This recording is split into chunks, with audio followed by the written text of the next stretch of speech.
Let's see. I believe we're live. And yet, I don't know about that. Okay, you all might have to suffer through me figuring this out. I'm sorry, but...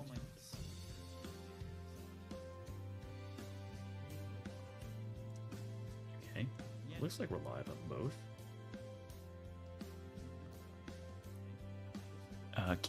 So I guess a couple questions for people who are here. Can you hear me on YouTube? So if YouTube people could slap some comments in the chat, that would be helpful. And then, can you hear me on Twitch? And is there an echo? If I've got any Twitch viewers. Couple questions for people who are here.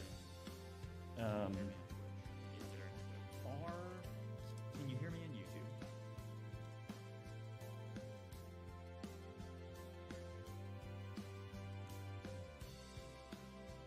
Well, thank you, Steven. I need to figure out how to do like a setup. I only have one monitor here, and I really need to get two monitors. I've been interested in getting what is it called? The OLED monitor.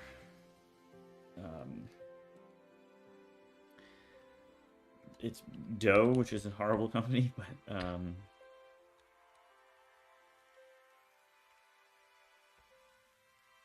this one here, but not through their website, so I'm waiting for it to be on Amazon, and then I think I might get it,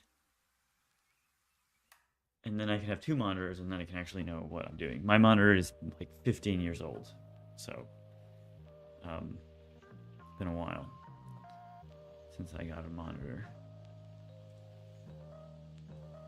Thank you for the follow, Crash Worship. Appreciate that. Can you guys on Twitch hear me? Because no echo on Twitch, so you're good. You're good on Twitch then. All right, let's see, YouTube. I thought today what we might do is just talk a little bit about llms.txt, or when I say talk about, I mean, we're going to explore. I'm just trying to make use of my Sunday here for SpacetimeDB. And I know, basically, I want to get it so it's just really easy to hook up AI to your SpacetimeDB project, so you can just be like, hey, I don't know anything about this. Can you just make like a game that does X, Y, and Z and like use best practices in SpacetimeDB and have it just like do that? That would be fantastic. So that's what I would love to be able to do. Let me see. I mean, let's pull up ChatGPT and let's do. Let's ask it a couple questions. This is the other thing too, is like, am I streaming to the right place? Kind of not really. Let's see. Local display capture is like not what I want.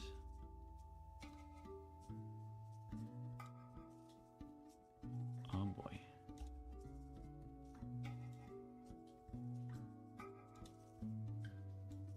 You're gonna all have to suffer through me figuring this out. It's locked, so it's presumably I need to unlock it. Okay. Probably because John doesn't have 4K. So let's get that cooking. All right. And then I guess the question is, do I want to do something like this just for privacy reasons? Let's see. How does that look over here? LLM for real-time content moderation. Not necessarily. Just to be like, oh, I want to make a game. Eric Erickson, SpacetimeDB seems useful way beyond gaming. Can I use it in a production setting to replace regular CRUD apps and their complex DevOps management that provide horizontal scaling? You certainly can. It's just a regular database. So obviously it's quite a bit more than that. But in principle, yeah, you can totally just use it for your own web apps. And you get real-time updates. It's kind of like Firebase, but like kind of upgraded because you can put all your server logic in the module. Is there a JS/TypeScript client that can be used in web app and or React Native? Yes, there is. In fact, we have on our website, you go to the docs page and you go to, I'm actually curious to see how that'll show up. No. If you go to the docs page, you can go to the TypeScript quick start and you can go through this. I wrote this personally, actually, and this is just how you hook up TypeScript in your React app. I'm sorry, SpacetimeDB using TypeScript in your React app. JavaScript works as well, but we have a TypeScript API and you can like set up this little chat message. We could do that on stream, I guess, if you guys were interested. And then we have a TypeScript reference as well, which sort of explains all the different things. I could also improve the styling, honestly, on some of the docs. I don't love it. That's the situation there. Let's see. You're gonna have to suffer through all this learning. Seems useful. Let's see. And now I don't like. How do I look at both chats? That's hard. I need like a chat aggregator. I'm sure this is a thing. You know, something like SpacetimeDB could reproduce the live features of Twitch. I think so. Certainly for chat, definitely.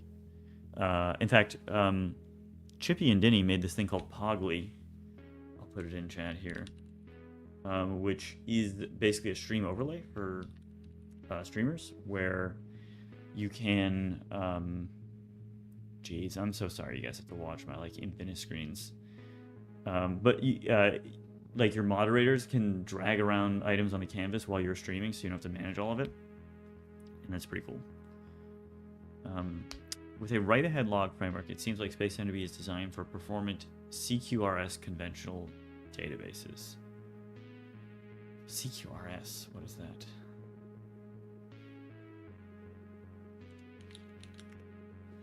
Command query responsibility segregation. I've never heard of this.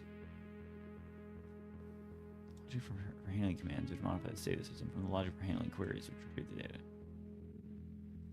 I mean, that sounds very relevant to SpacetimeDB. Case for separating the logic for handling commands. Handling queries which retrieve the data. Yeah, I mean, that's basically what SpacetimeDB is, right? Because reducers are commands. And is this a new thing, or like is this an old thing? Well, 2010, so it is a new thing. Command query responsibility segregation is a system architecture that extends the idea between command query separation. Such a system will have separate interfaces to send queries and to send commands. As in CQS, fulfilling a query request will only retrieve data, will not modify the state of the system, with some exceptions like logging access, while fulfilling a command request will modify the state of the system. Many systems push the segregation of the data models used by the system. The models used to process queries are usually called read models, and the models used to process commands are write models. Everything indicates that the precursor of CQRS was Udi Dahan, who in 2008 published on his blog a training course aimed to apply CQRS together with SOA. SOA stands for what in this instance?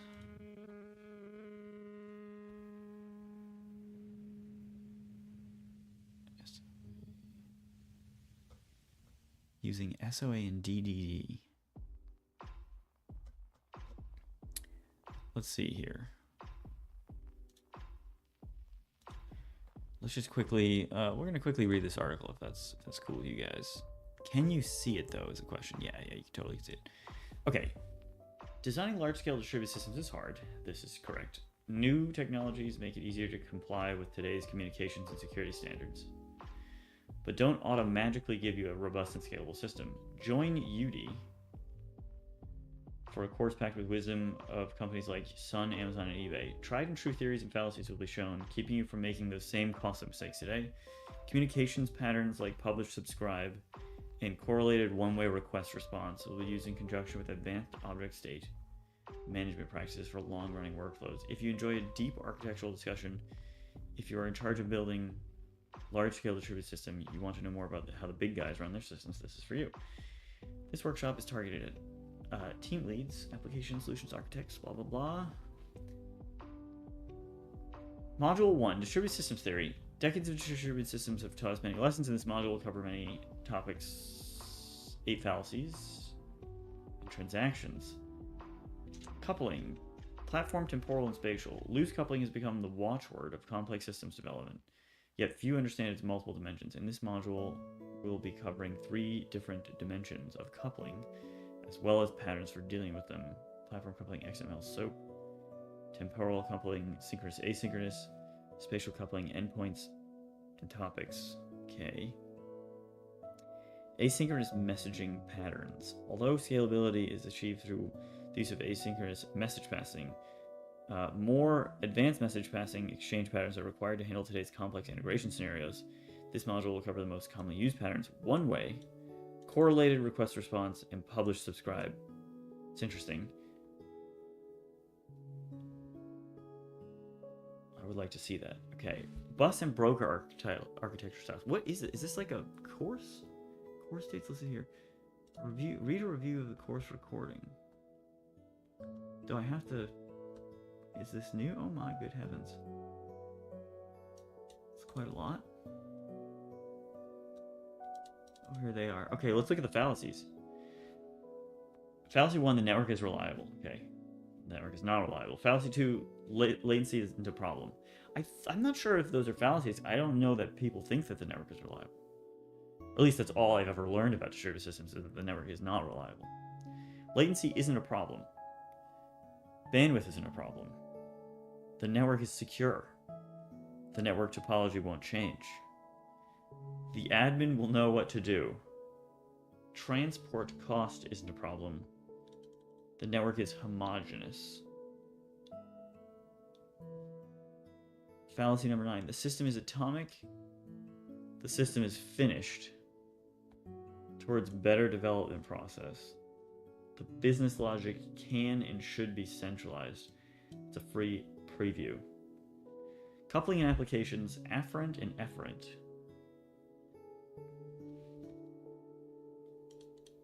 Does seem like a very interesting course. But let's go back to SOA. What is the SOA thing going on here? Let's see. SOA. One of the goals of SOA is to develop systems which are more closely aligned with business. All I can think of for SOA is structive arrays, but what... Does anybody know what this means, SOA? Oh, I'm getting a lot of chat messages. No, CQRS isn't that new, but there is a broad push for traditional DB designed around batch ETL to be shifted to event processing. Events have to be preserved, written once, read once, in real time. True. I mean, that's largely what like Kafka and Flink and everything are trying to achieve. Anyway, coming from corporate DB backend world, SpacetimeDB sounds like it might address much more than gaming. So a little bit of context, Stephen, for some thoughts on where this came from. So I used to work for a company called Machine Zone, and they did sort of large-scale mobile games. And I was in the data science and data platform department. And a lot of the inspiration for SpacetimeDB originally kind of came from the fact that we did all this work to get historical data, and we had like the Lambda architecture where you had the batch data, and then you had like the real-time data, and the real-time data didn't have the same schema as the batch data. In fact, it didn't have any schema at all. And there was like a lot of work that we had to do, and I thought like, this is very silly. Could we not just build the database that sort of is designed for all of this stuff in mind? And also, by the way, it's where you write your application. So all of your data is by default already handled in that way. Could we build some really cool data processing backend for it? And that we haven't really even gotten started on, except to lay the groundwork for it. And there's a lot of cool things we could do there. So like you can totally imagine taking the write-ahead log of SpacetimeDB, which by the way includes not only the changes you're making, but also the arguments to your reducer and all the things we've passed in. And we could send that through a stream, and you could do stream processing on it, and that would be really cool. Sounds like address much more than gaming. Think about the ability of replaying events in the context of outage recovery in a microservice architecture, or replaying events after a patch to correct downstream data, which is to say, very excited about your tech. Well, thank you very much. I think it is cool. As maybe is obvious from the fact that we've been working on it, but yeah, I think the possibilities are broad. And I'm sorry you have to look at this thing, because again, I don't have 2 monitors. That's my apologies. So I think the possibilities for SpacetimeDB are broadly applicable. That's very we made a very intentional decision to not have it be specific to games in any way. There's no feature of SpacetimeDB which is only specific to games, and that's weird. Like I think the first thing you would do when you started a game server is you would say, when you made a game server, you'd be like, oh, well, we're gonna have a tick in our game server, and I tried to think really hard about like, do you need a tick? What is like the generalization of a tick? How is a tick actually implemented in a program? And could we make it so it's optional? So you could have it or you could not have it depending on what your application is. And I think we were able to achieve that very nicely with scheduled reducers. So that is basically, you can set up a tick, but you can also stop the ticking, and you can do all, it's like a generalized timer system. Red Team Lead, hey, great to see you streaming. I was wondering how practical you think SpacetimeDB is for local storage. I'm building a world builder with agentic AI that is story writing program. In other words, I need to store the states of characters and locations across time, but it is not multiplayer yet. Interesting. Do you want to be able to query the time series data? I really think SpacetimeDB would be ideal for LTM and RAG scaffolding for AI. What is LTM and what is RAG scaffolding? LTM and RAG.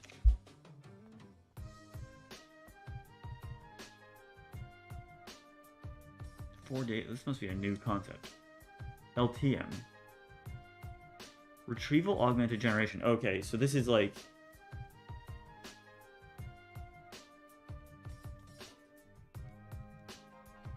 the output of a large language model, so it references the authoritative knowledge base. So this is like using, I assume,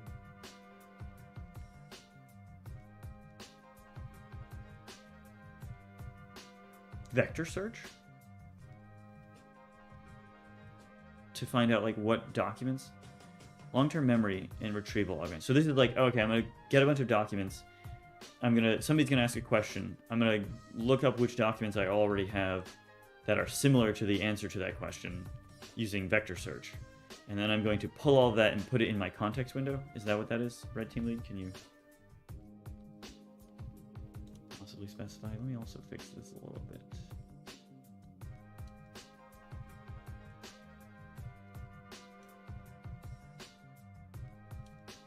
That's probably better.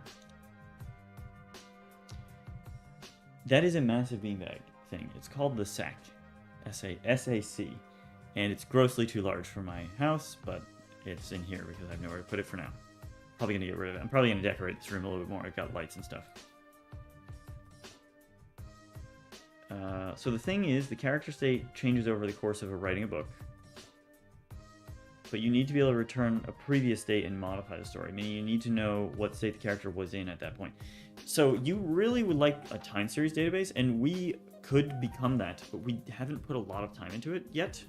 Obviously, I said the replay and retrieval is coming soon, but like we have all the data. We don't have a query engine for you to be able to query it. So what you would like to do is almost even maybe from your module, be able to specify a time series query that's going to go look at the state of the world as it was and do something based on that.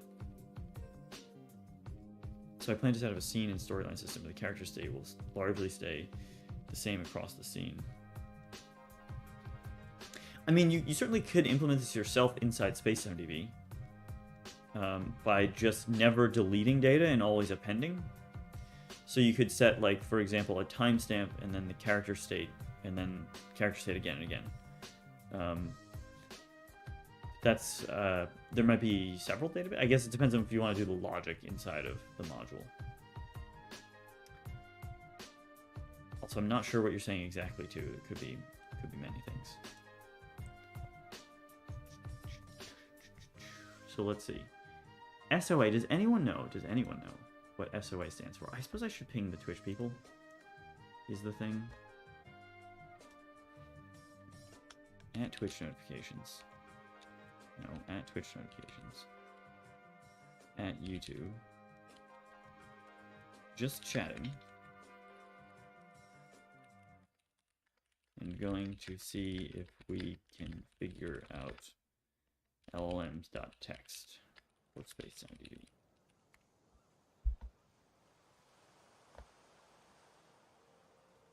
So that might bring some people in here.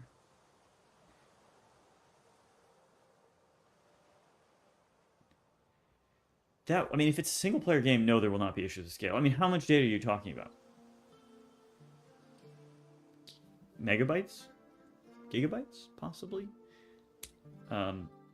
Scale's not going to be a problem there, I don't think. I had a professor once who gave me some very sage advice, which is, if there is data that can be either read or created by humans, you can store it forever and ever and ever and ever. And scale, not a problem. We went a step further and we said, okay, well, even data that was not necessarily created by humans, but was created by actions of humans in a game, we're just never going to delete that either. So I doubt it. I mean, if it's not multiplayer yet, I don't see how there would be an issue with scale. And even when it is multiplayer, it depends on how you're going to break it up.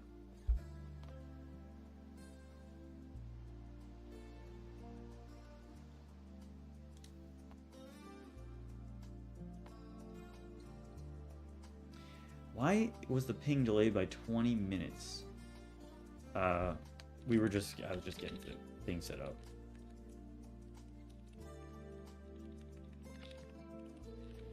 Multi-stream to YouTube and Twitch.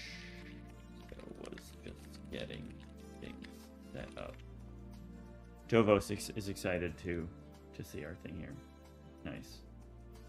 Nice. Nice. We can look at some of the... I didn't read general chat today. I kind of skipped through it. Let's see what happened.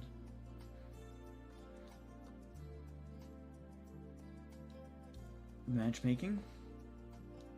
Match at found event table. I think that's probably a good one. It's probably a good idea. Who is this? Oh, it's not showing because I shouldn't. But this would be public then for everyone, right? Not once you have row-level security, which is coming out very soon. We are just testing it. We're just trying to test it before we get it in there.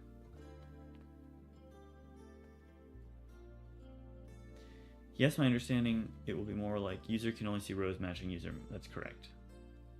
That's exactly right. In fact, it will be exactly that. You can search for RLS or row-level security in Discord if you want more information. Thanks. I'm wondering how BitCraft Online achieves scalability with SpacetimeDB. Is each zone in the game handled by a single server? Player data is moved to the other server when he or she crosses a zone. This is essentially correct.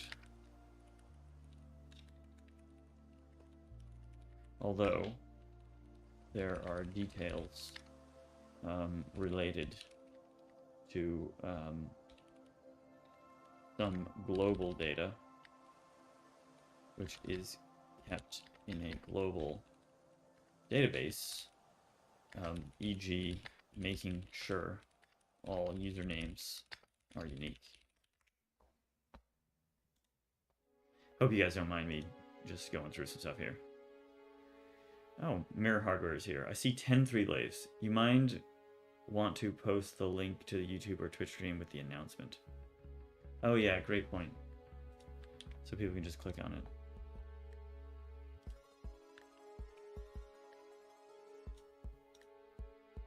I mean, it's not going to be a super exciting stream, I don't think, but, you know, depends what you...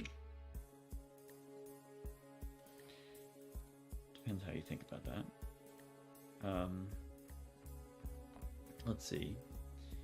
Will it support Unreal Engine? We get this question basically every day. The answer is yes, it will. It's coming. We're trying to get it as soon as we can, but that'll take a while. Thank you. We get that. It's probably every third question is, will it support Unreal? Hi, can you show us sample pricing of SpacetimeDB Cloud with a hypothetical game? We can do some math. I mean, the problem... So here's the thing. Here's a secret for all the people who are watching on stream right now. We haven't charged anybody any energy for anything on main cloud so far. And the reason for that is we want to make sure we have the numbers right. We're pressed for time, so we tried to put in numbers that we did testing based on. But we don't want to overcharge people. So we're trying to get the numbers right.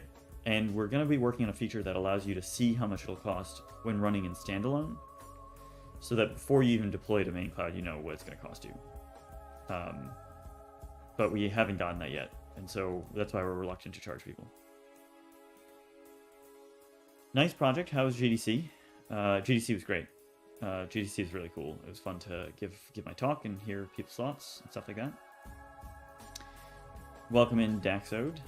SpacetimeDB is going very well. How will intermodule communication be simulated on standalone? It'll work just the same as it does in cloud. It'll be identical, actually. So it's just, instead of talking across the network, you're just talking within one host. What is the status? How can you so no, unfortunately I can't really show you the sample pricing. I mean, we can do some math based on what's on the website, but your guess is in some sense as good as mine. That's why we haven't charged people. Just hopefully that clears that up. What is the status of client-side prediction or rollback mechanics for hiding latency? So one thing to just note here is you can already do this on top of SpacetimeDB. We do this already in Bitcraft. Maybe we could share some of that code just to give people an idea of how you could do it today. I don't know when it will be coming. We have a lot of things in the queue. It is in the queue. It's on the roadmap. We have a roadmap internally. I think at some point we'll share that. But it's challenging when you share something publicly because people are expecting it as of a particular date. I'm just really not sure how to get started. The scene system allows for state preservation, I think. But yes, I'm looking for more long-term storage. Yeah, I mean, you'll need to put it in some kind of database. You could put it in like SQLite even if you wanted to get started. What's your game in? It's Unity, Unreal.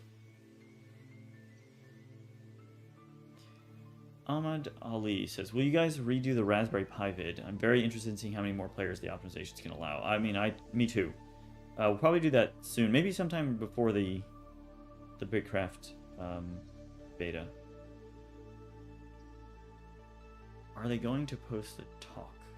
They will post the GDC talk at some point in the vault, and then I think we will get access to it as well, and I think we can post it somewhere, so that'll be interesting.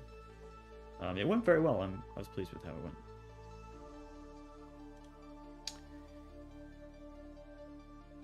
What is the plan for data rollback, if you can share? I think you mean like the rollback time and replay stuff. I don't think I will necessarily share that. I mean, the idea is, of course, that you'll be able to set the database back to a particular point in time and then play it forward, which we've actually done. I mean, if I had the video, I have a video on my laptop, which I could share from a long time ago. Maybe I will. How would I do that though? I have to like DM myself or something. Maybe I will do that. Give me 1 second.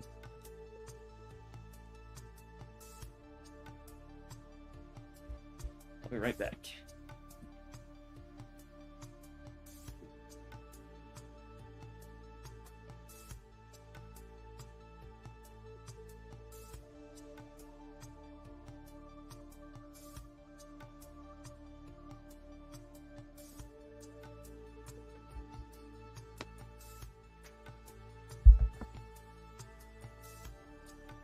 See if I can send this to myself. Oh my god, is my computer dead? No. Alright, 1 second.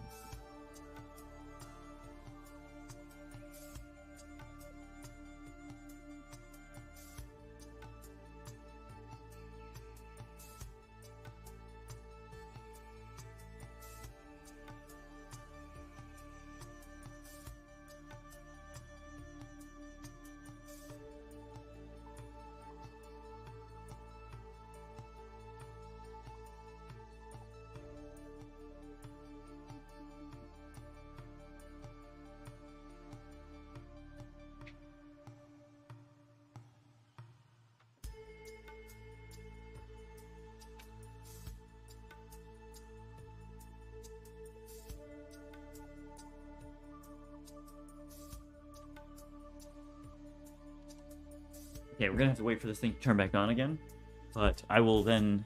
I'm gonna send myself a video which we have from like ancient Bitcraft, of a thing that we did with SpacetimeDB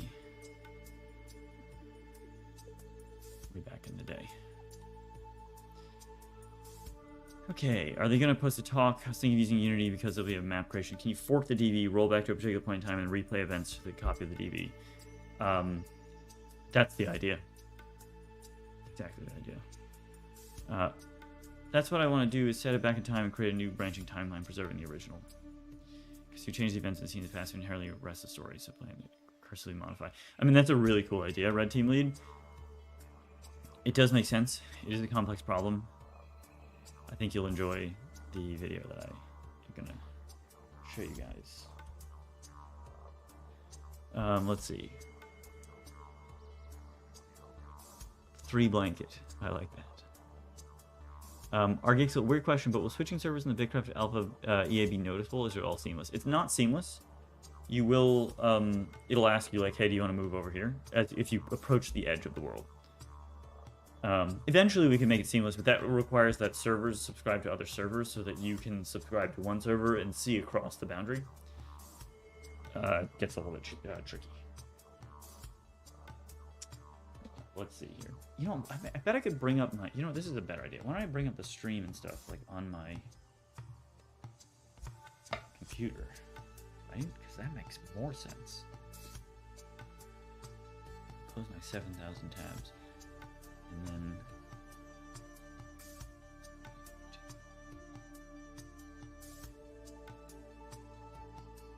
rather than making you guys look at this, how do I do this? View my channel live. Okay, this is gonna be better. So then I can just close this. Right? And then I can do this, Twitch. I can do SpacetimeDB. Oh yeah. Oh yeah, now we're cooking. Okay, so I gotta send myself this video.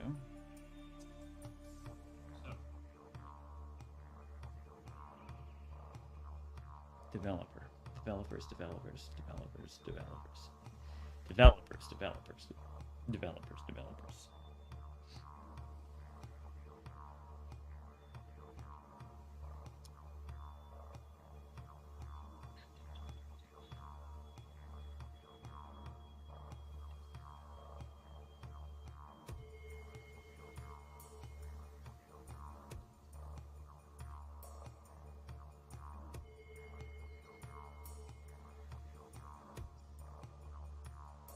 Okay, so here's the file. I just need to get it to myself somehow.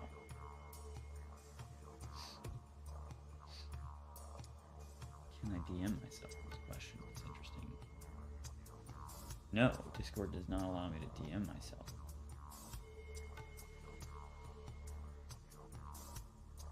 All right, hold on one second. We're gonna switch screens here.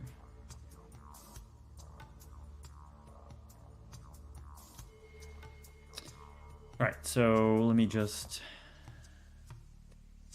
I guess, DM this to like,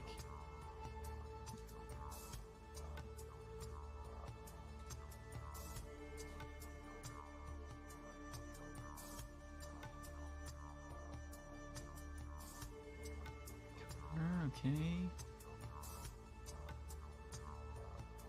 Sorry, this is a bit of work, but I think it'll be cool, so check it out.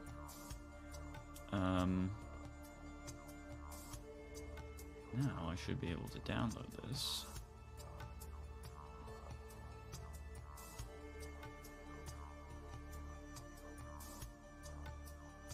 And now I should be able to go here. All right, can you guys see this? Let's see. So you're basically teleporting between different servers' edges. That's correct, essentially, right now, for the beta. I think I tagged you in the right video on a SpacetimeDB Discord. Okay, let me explain what's going on in this video. So, this is ancient Bitcraft. So this is like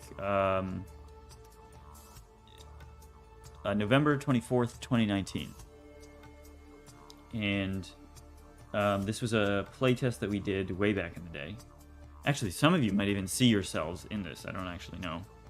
And we recorded the whole game in SpacetimeDB. In that time, it was JankTimeDB, but same idea. And I built this like little, me and Alessandro built this little dashboard where you could see a top-down view of it. And so the blue triangles are players, and the green squares are resources, and the pink things are buildings. And you can see these players like walk around at like multiple times speed. So I could click on one, I can click spectate, and then we can like hop into the game as of the time of that they were actually playing the game. Yeah, Spatialists couldn't do this, i.e. they couldn't go back in time though. And now I'm I am looking at that player there, and I can click play, and then we'll go into the world, and you can see them like running around and picking things up at 8 times speed in the game. So, I mean, that's incredible. I can slow it down, I can speed it up, I can like scrub through it like a video, which is pretty cool. Originally, so Mirror Hardware asks, did you ask this for data analytics sake? Yes,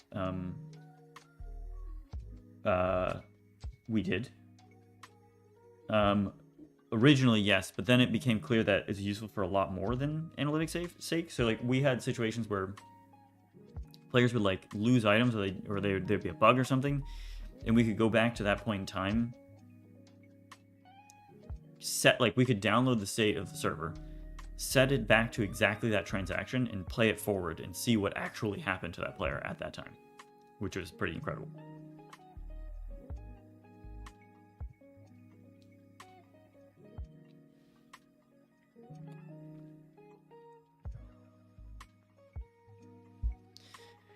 Let's see. Since they aren't seamlessly connected, it wouldn't be super hard to torus it, right? It would not be so hard to torus it. It's actually kind of irrelevant whether they're seamless or not for the torusing. It's not that... yeah, no, it's not too challenging. We just have to assume that you couldn't see both sides at once. Maybe even then, I don't know. Did you make this for today? Okay, cool. Let's check the YouTube comments. Make sure there's nothing in there.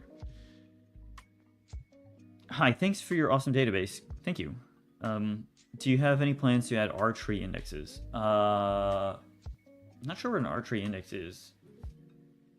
I'm not familiar with R-trees. I don't want to go to R-trees. Spatial, okay, spatial indexes. Yes, we have thought about spatial indexes, various types. There's obviously like quad trees and R-tree. I don't remember them calling R-trees. But potentially, I mean, almost certainly, at some point, yes, we will add R-trees. Because we need to do that. Would you say that this SpacetimeDB would be good for low-player, multi-complex mechanics gameplay? Say a 1,000-player RTS city builder with complex weather events on a large map. I mean, that is what we're building it for. I think there are some things that we don't have in there today that you would really benefit from if you're making a game like that.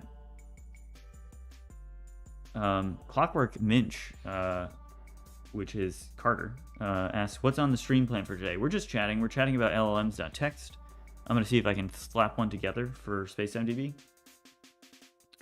You know what I'm going to do? I'm probably going to ask ChatGPT, hey, can you make it llms.txt, and we'll go modify it.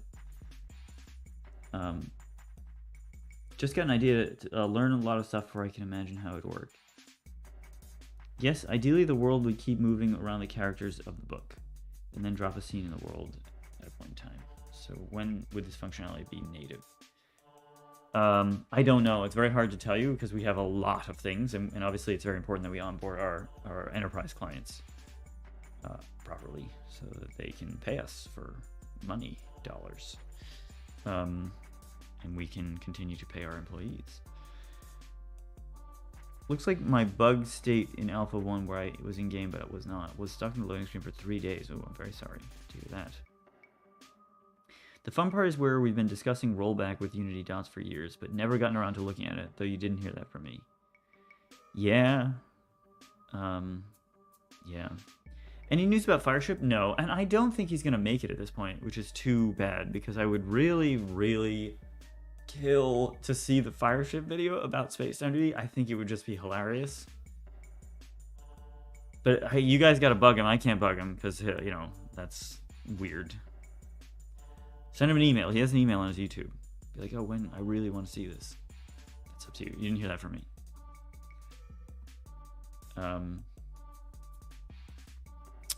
Is it something you could reasonably scaffold yourself? I feel like it would be, but you would know better. I mean, I think it certainly could be done.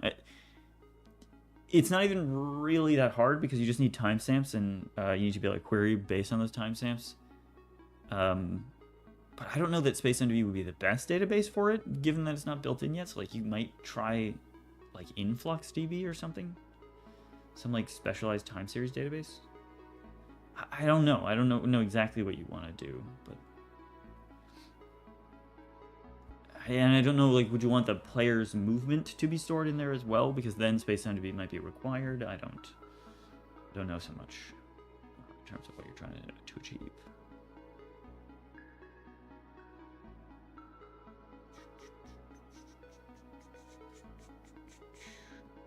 And I really do wish that Fireship made a video.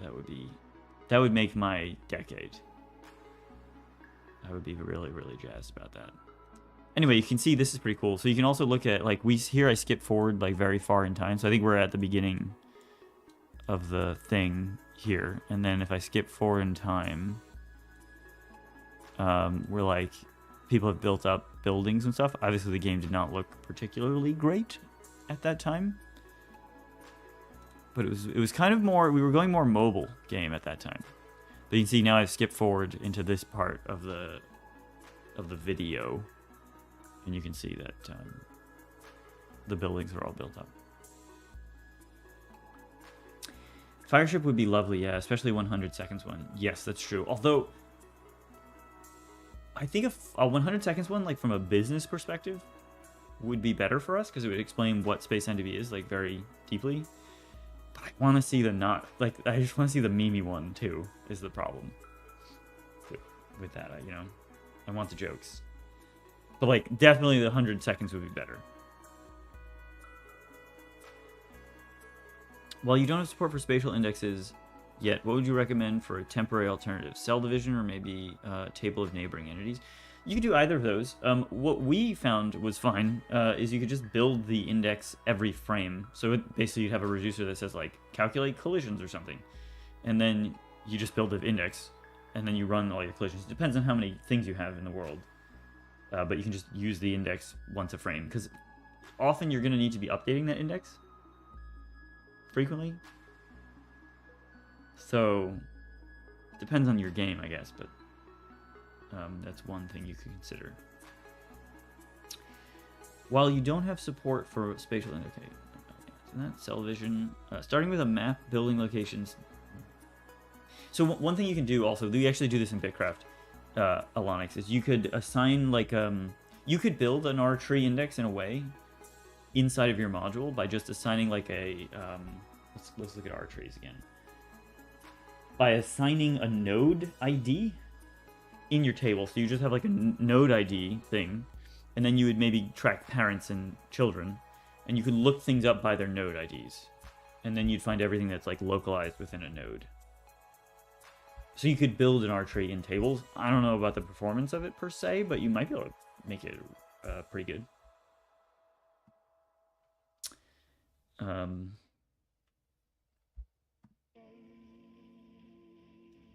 Starting with a map, building locations, D&D style characters, and then playing scenes and modifying the world over time as scenes progress. Scalability and multiplayer being built in and not needing to change the data storage is also valuable for back compatibility, and people will be investing a lot of time in creating these. I mean, yes, what I also would say is it's going to take you probably 3 years to make a game, realistically, depending on the complexity of the game. by the time 3 years rolled around, yeah, we'll have replay support. That's for sure. Are there any plans for controller support in Bitcraft? We would love to. Obviously, there's a lot of things we're trying to do, and we need to think about that carefully. But like, it would be very cool to have, let's say, Bitcraft on the Nintendo Switch. Love how open you guys are about everything. Thank you. We're just trying to do our best. What did you think of Cause, the Causal profiler IDM band? Oh, so Mirror Hardware is, I'm learning things, is Boogie. Interesting. I thought it was really cool. I thought it was genius. So I actually have it up, I think, on my desktop here. So Mirror Hardware, or Boogie, as the case may be, DM me this thing, which is very cool, which basically runs your program and artificially slows down every component except one, and then determines how much faster your program would get if you made the component that it didn't slow down faster, because it's sort of making everything else slower is the same as making that one thing faster. And that is a genius trick. I would never have thought of that. That's a 10 out of 10. So I think we'll probably take a look at this for SpacetimeDB. I think one of the cool things about SpacetimeDB is because we have so much context on the running of your program, we can do a whole bunch of automated analysis for you on the performance of it. Like, we can tell you how many rows did you look up in this table in this reducer, or how many index lookups did you do, and all that stuff. And we can tell you, like, oh, you need to improve this or that. Like, it'd be really cool to build that in, like something like Cause, so that we can show you for your module what to make faster. Or better yet, like, it would be incredible if we had like a very powerful testing framework, and then you could say, like, hey, I want to let an LLM take my reducers and rewrite them so that they still pass all my tests, but they get faster. Things like that. I don't know that that would work, but it might be interesting. Like some kind of like automated optimization with LLMs. That, I don't think we're there yet, but in terms of LLMs, I mean, like one day. One day. There's actually a lot of interesting things you might be able to do with AI, including like scheduling problems. Like, it's just not there. So this is really cool. Thank you for sending that, Boogie. I appreciate it. It's also Rust. We like that.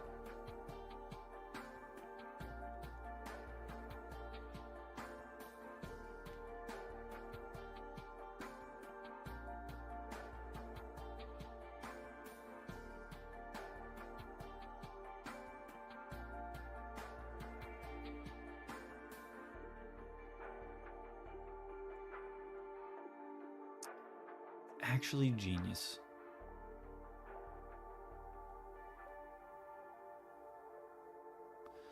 And I guess it operates on a per line basis, which is kind of interesting.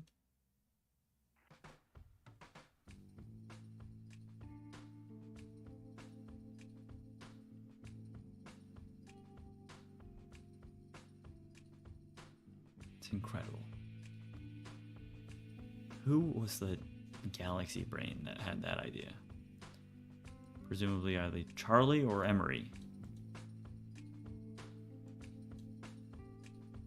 What's the star mean? I don't know enough about papers.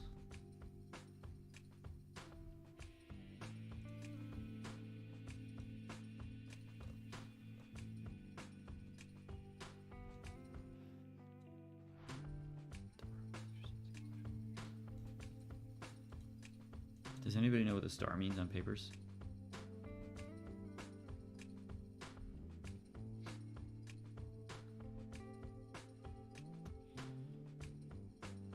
Fair says someone who's never seen the ending of Silicon Valley. I have never seen that. It was a little too close to home. Actually, at the very beginning of Silicon Valley, there's a part where they're on a bus. I guess they're going to like work or whatever. One of like the shuttles, and they drive right past the Machine Zone office where I worked at the time. And I thought, this is a little too close to home. It really, that show nails it. It's like living there. Thanks. And one last question, I guess. Are you not planning to make some sort of selectors? Instead of making SQL queries and subselects, I would like to generate module bindings and call method. I think you mean something like link. Is that right?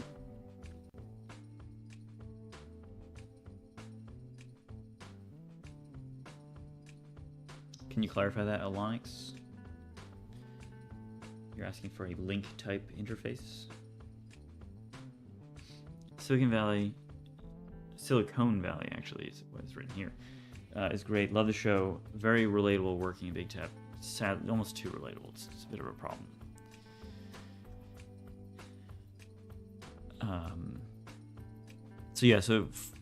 Again, this paper, this is demonstrating what this is doing. So like if you have F and G and all that stuff, this is the original runtime of the program. This is what it would be if you sped up F, right? Because G is still the same size. And then they're going to calculate the same time difference by artificially increasing G. Although I don't know why F is getting longer there.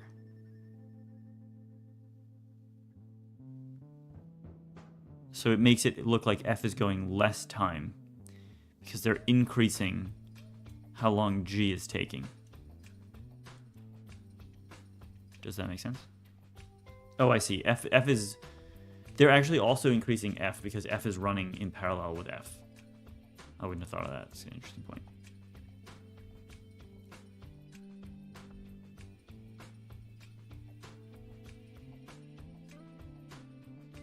Silicon Valley, I think people call LA Silicon Valley, if I'm not mistaken.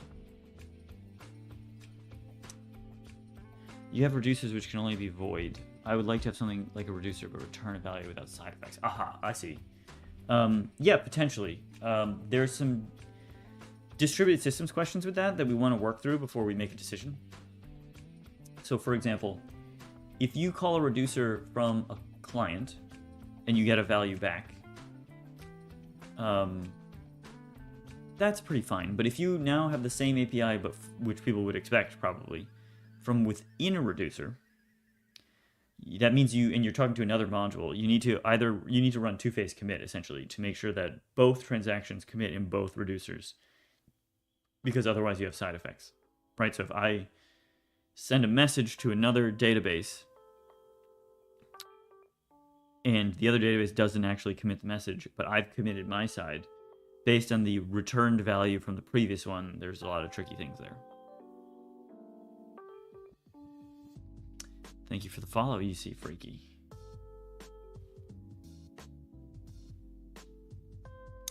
We are reading a paper about cause, which is something that one of our followers sent me, and it's finding code that counts with causal profiling. And essentially, it's a genius idea whereby we're going to find out which parts of our program would give us the biggest performance improvement by slowing everything else down to simulate what it would be like to make those parts faster. And that is a very cool idea. I would like to have an error type that still commits the table changes and runs on error callback.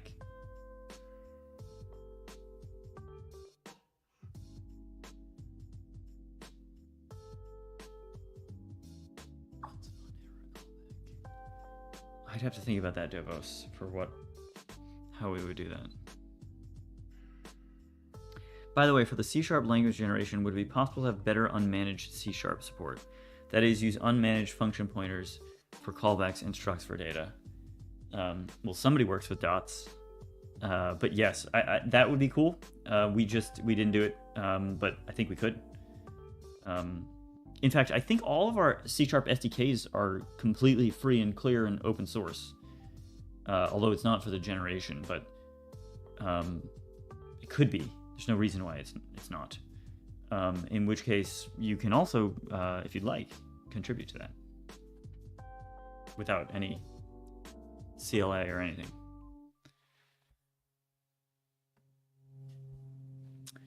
Can you explain what's the difference between identity and sender in reducer context? So identity is the identity of the database itself. So it's like .self kind of. And sender is the identity of the person who is sending you the message. So whoever called the reducer. That is the distinction there. Dovas. It would be cool for moderation purposes. Have the client know it did something wrong, and at the same time have the server change a moderation table if the client did something wrong. I guess this is really just a function of you don't have return values. So you would really like to just return an error as the result, as the okay result of your reducer. That's what you're telling me, kind of. Haha, yeah, that would be me with respect to dots, which is why I'm asking. I'm Danny on the Discord. Okay, that makes sense. If you point me to the code gen, I would love to do it. So the code gen currently is in, let's pull it up.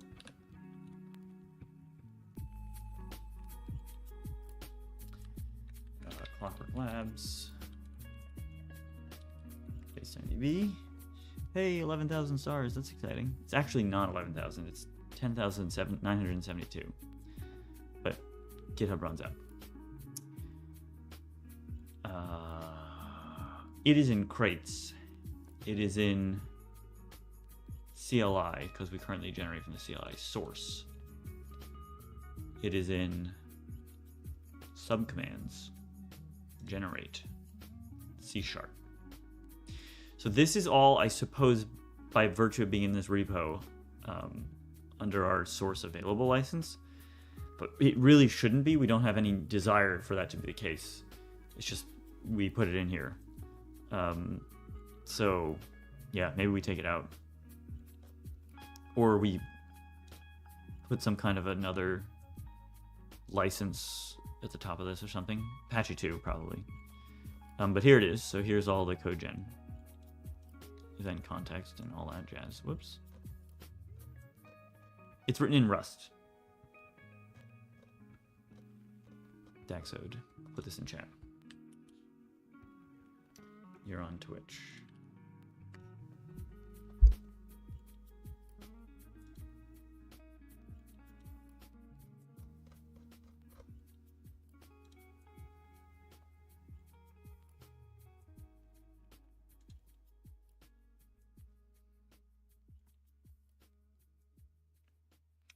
Would you be interested in the language that runs directly on the GPU but writes like Python?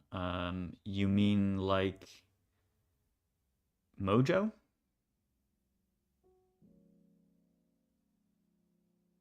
Is that what you mean, Red Team Lead?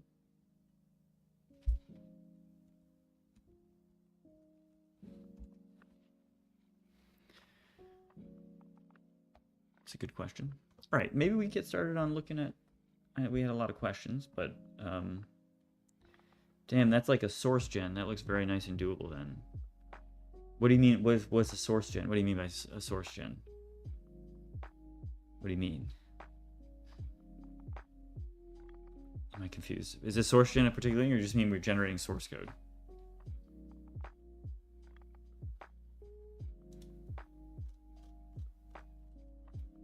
Am I naive here?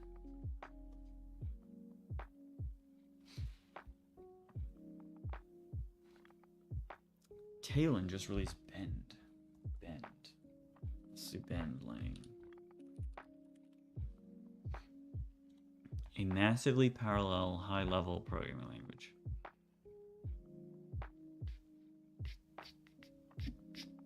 Okay, it looks like Python. Let's see. I mean, that's cool. So is it a shader program? Let's see. Bend offers the same fields of Python and Haskell. Oh, okay. This includes fast object allocations.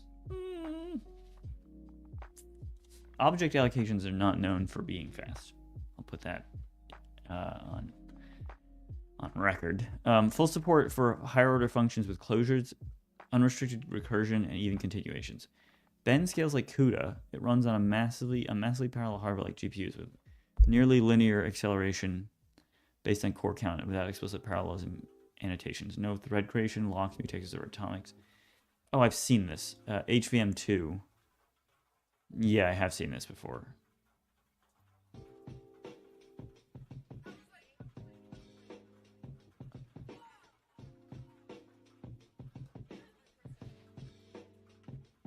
Ooh, doesn't have quite as many stars. Sorry to hear that, guys. Not to throw shade. This has more stars, though. HVM 2.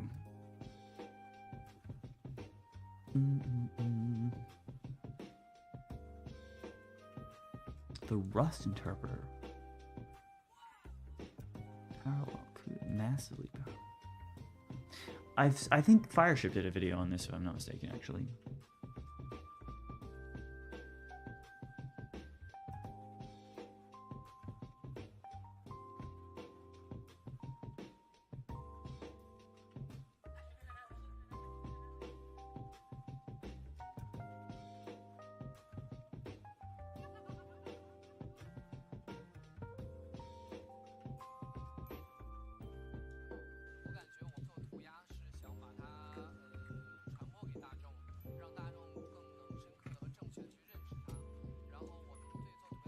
I mean, this is really quite powerful.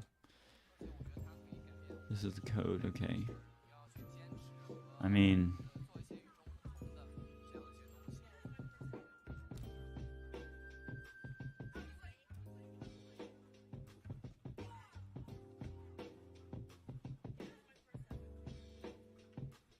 So, is HVM... What was it? What did it stand for? High Order Virtual Machine 2.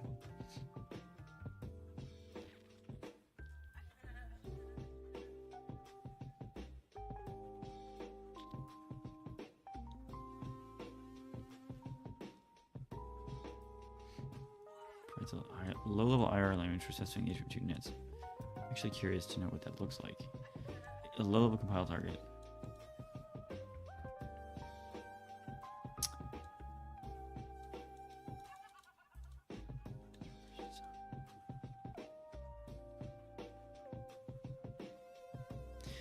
I mean, it's really cool. Who made this again? Talon.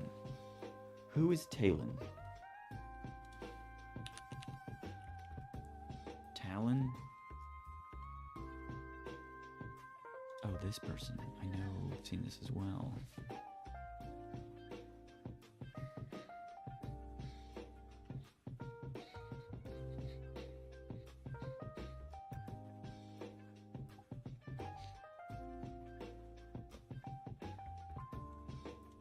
Hugh Dejanay.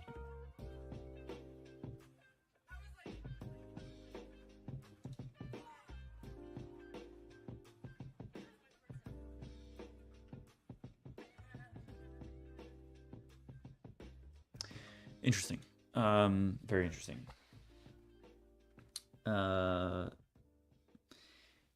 Any thoughts on the Zeus GPU? I've not heard of it. You guys have given me all the news that I have never heard. Bolt graphics. The thing is, doing a startup and a game and a database means I don't see news. I've just been in my room working on this for like 7 years. Zeus is 10 times faster. Bolt's first GPU. Excuse me? GPU startup in Sunnyvale. I used to live there. There's this place in Sunnyvale, okay? It's called Satkar, and it has the best Indian food I've ever had in my whole life in the entire world. Get yourself to Satkar if you live in Sunnyvale. Actually, let's plug them. Let's go to Satkar Indian cuisine. Here they are. Let's zoom in. This is in Sunnyvale. I used to live in Sunnyvale. I think my LinkedIn still says I do live in Sunnyvale. Oh yeah, this is the place. Get yourself here. It's delicious. I highly recommend the paneer no. Yes. No. Highly recommend. I know this is the kind of content you guys are just absolutely jonesing for. Okay, the Bangin' Bartha is really good. It's really good. And the Shahi Paneer is really good. And they're not. See, the thing is about Satkar. Often in Indian places, you get like 2 of the 3 things being good. Like you either get a good dish but like not great naan and good rice. Or you can get good rice and good naan, but not a great dish. Or good naan and good dish, but not great rice. And so they've got all of it, and they do a fantastic job. Get yourself there. Get yourself there now. If you're in the Bay Area, make a trip. This has a three blade star, in my opinion.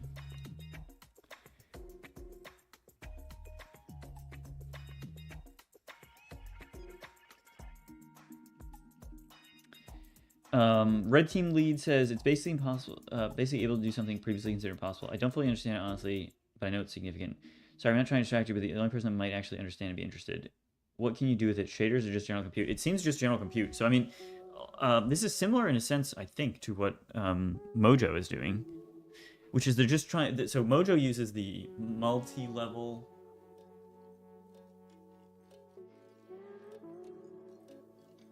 What is it called? Multi-level virtual machine? MLVM? Yeah, that's what it is. MLVM? I'm sorry, I'm jumping all around. No, not MLVM.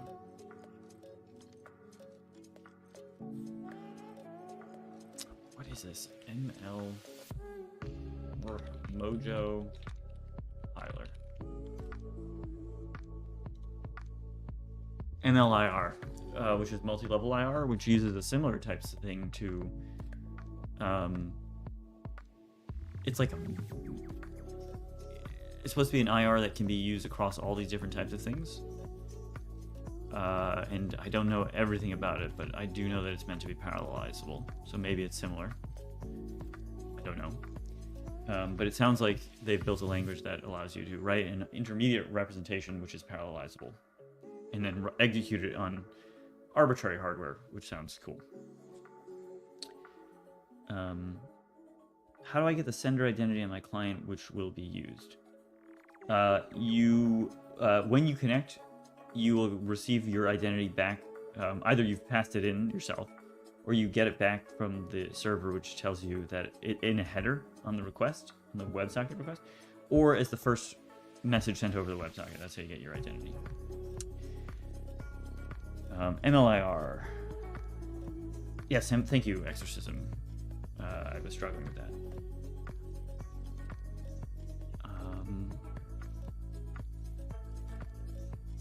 I should be specific here. Roslyn source generators are a mechanism in C# to generate extra source code directly from original source. So we use Roslyn Daxode on the module side. That's how we do all the decorators.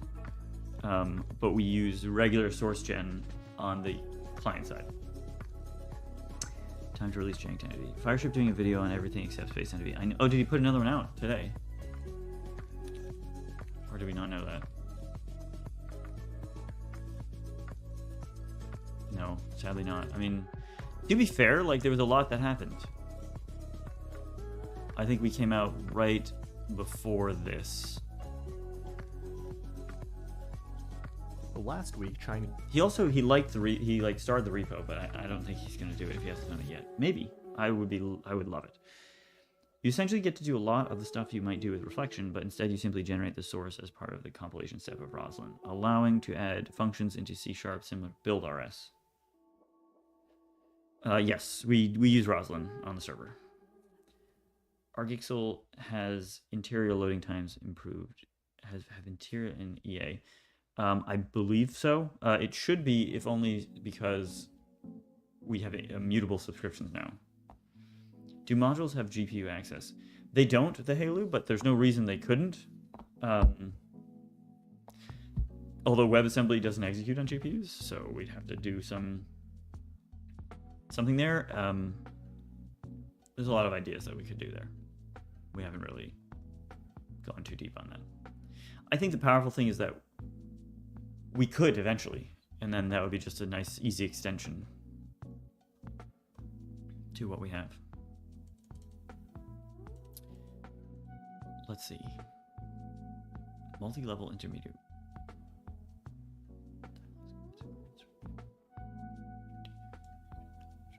So if I understand correctly, so this is made by the people who made LLVM, in particular Chris Ladner, who made LLVM. and then also obviously the whole LLVM team.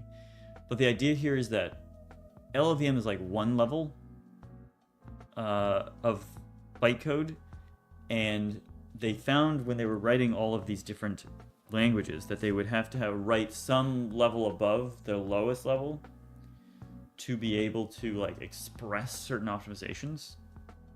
So like, for example, Rust has multiple levels. Rust, high level, IR. Ugh. I forget this game.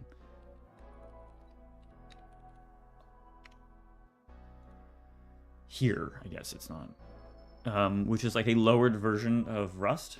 And my understanding is that MLIR is more like a whole architecture that allows you to define multiple levels of IR and slowly lowers them. And they use this in Mojo to be able to compile to a bunch of different targets. I mean, let's just read. We could read.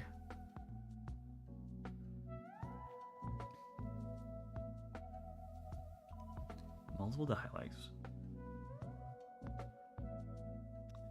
More accurate analysis and transformations, otherwise have to deal with lower level representation. So it's like you can do high levels that go down into lower levels. Operations to represent the core element around the dialects are built.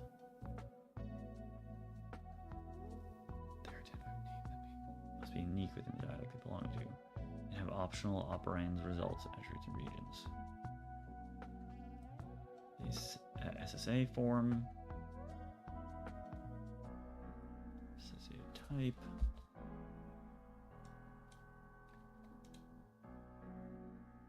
I am not a compiler guy, and we have a lot of compiler people on the team who are better at compilers than I am.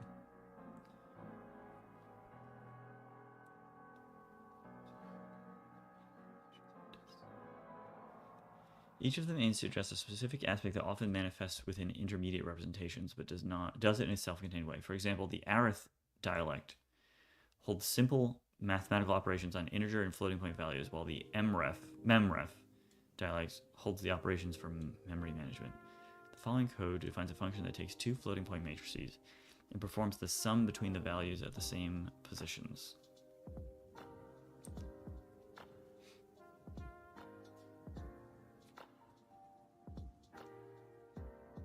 (10 by 20 F32).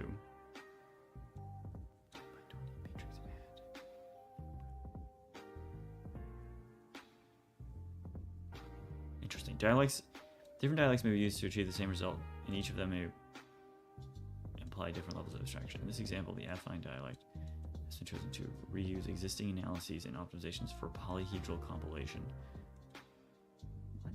Oh, affine. This thing. Affine 4. I don't know enough about compilers to understand why exactly this is an important abstraction.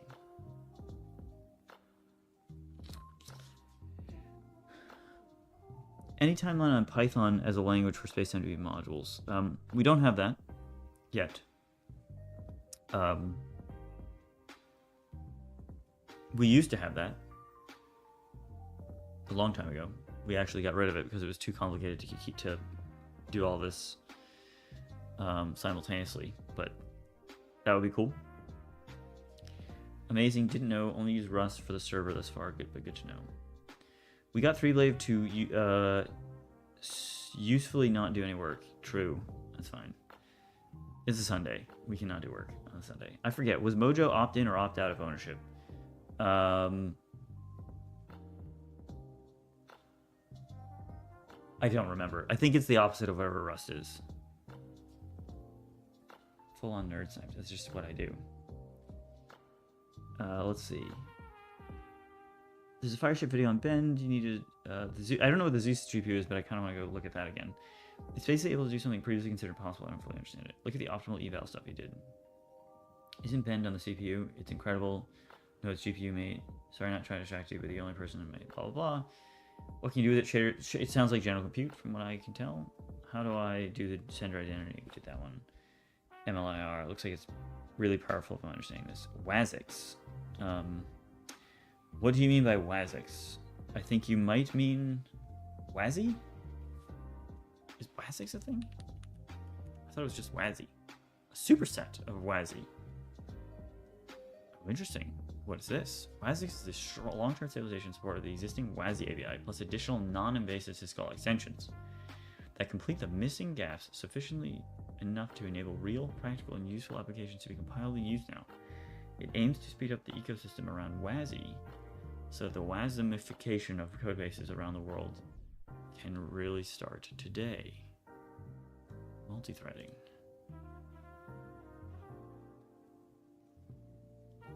Networking. Very interesting.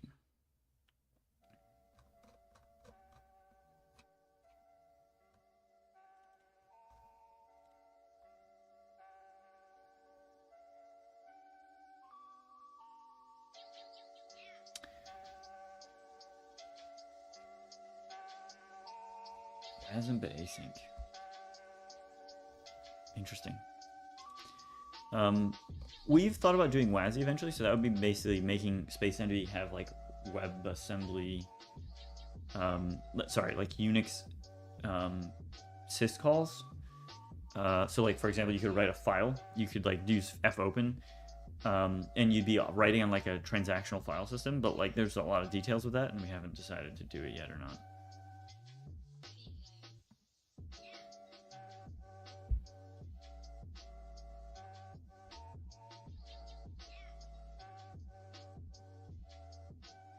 Thank you for the follow.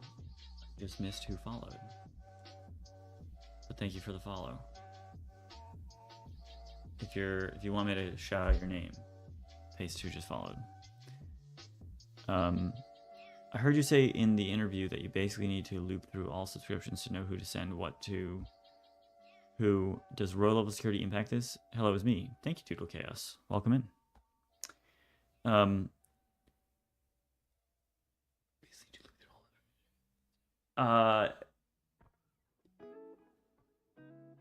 So it does, because the queries are now different, but it's complicated because basically we append queries together in the syntax tree, so we can like evaluate certain things. There's like a huge amount of optimizations that we can do for this. But yes, and to answer your question, it would affect this. How do I stop the Spacetime server? Just Control-C that sucker. And it should die. It'd be helpful for running modules on GPU, like you said. Yeah. Yeah, I wonder about that. Like, could you just apply... Then there's how do you get the syscalls to work? I don't really know. But I think more than that, like, we could... so like there's this thing in Unity docs called burst jobs, where you can say like, hey, I'm gonna specify a job and it's gonna go run the job somewhere. We can maybe do a similar API to that. So you maybe would provide like a mapper instead of a reducer, and the reducer, that mapper, would execute on top of a whole table, and you transform it row by row. But then we can parallelize that. So we can say like, oh, go run this function on all the shaders, so once per row for this table. If that makes sense. And we could go run that on a GPU or multi-thread it or whatever we want to do. But I'd have to think about that.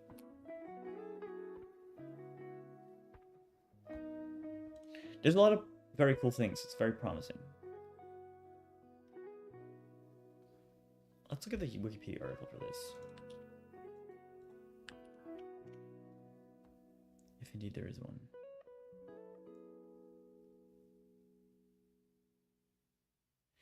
The cold truth about HVM2, I feel this. The cold truth about HVM2 is that my last 10 years of work could have been a single weekend project if only I was 10% smarter. I feel that hard. Because you just end up going in circles. But if you were just a little bit smarter. The actual amount of code is not very large, but maybe we read this for a bit, to be honest.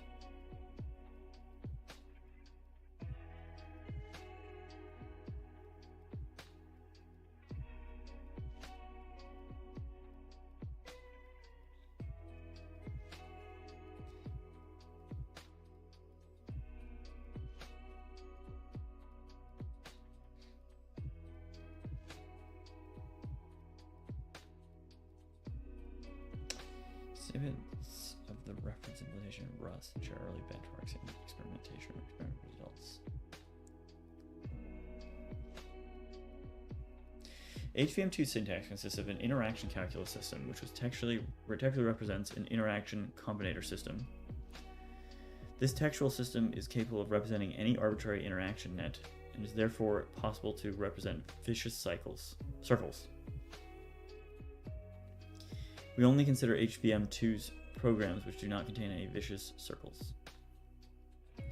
HVM2 syntax has 7 different types of agents or nodes. Additionally, HVM2 also has variables to represent wires, which connect ports across nodes. Trees are either variables or nodes. They are represented syntactically as.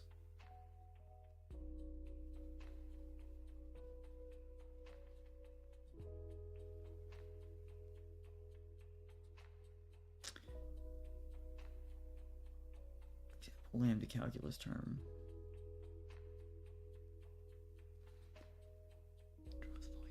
Combinator net. I don't see how that tracks, but interpretation of the syntax. Oh, that's it.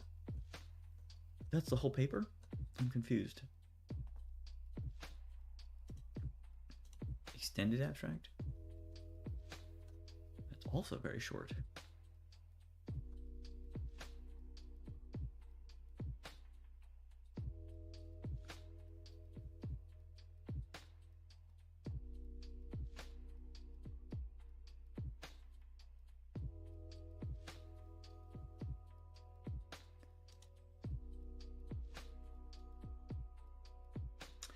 Okay, sorry.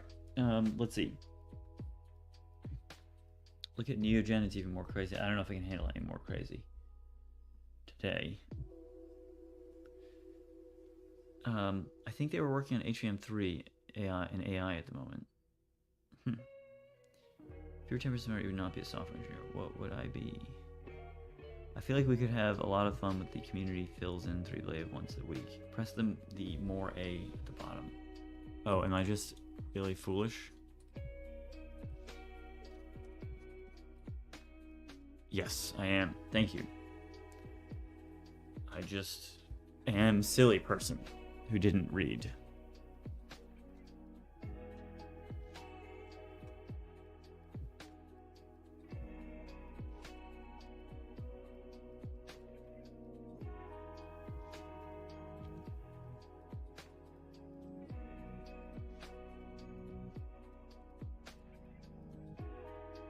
I mean, I think I would want to go read the original paper on interaction nets.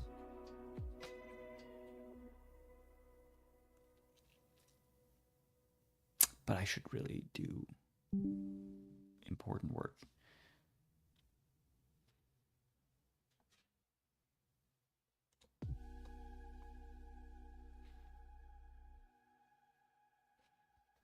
Victor Dale.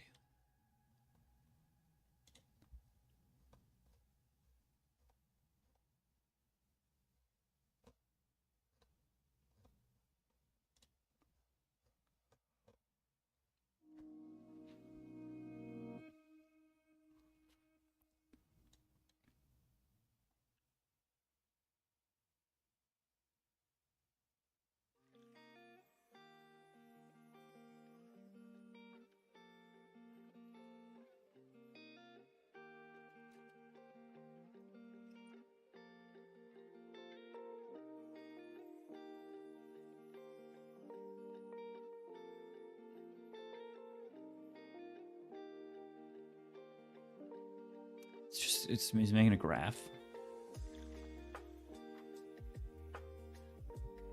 Just compute global readx's concurrently until there is no more work to do.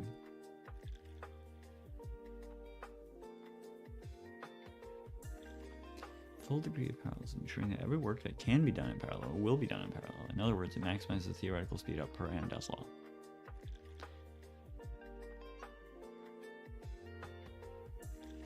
Safely efficiently, without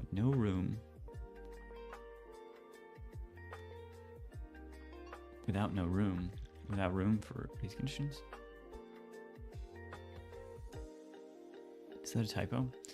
Finally, the strong confluence property ensures that the total work done is independent of the order of the read access that computer, giving us freedom to evaluate in parallel without generating extra work.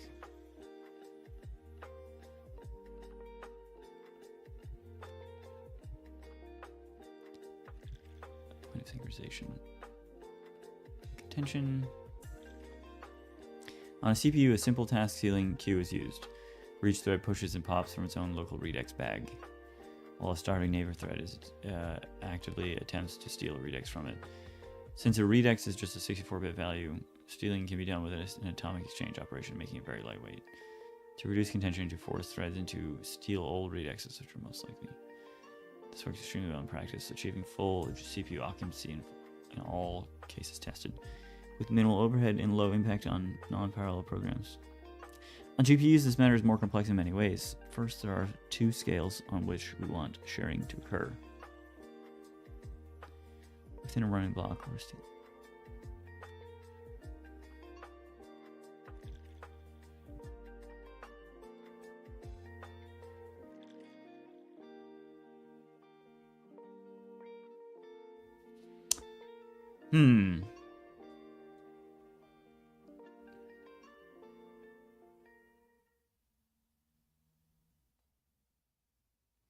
A fast blockwise scheduler which simply lets local threads pass read access to target ones with warp sinks.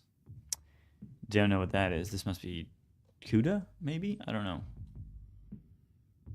Looks like C, but maybe it's CUDA.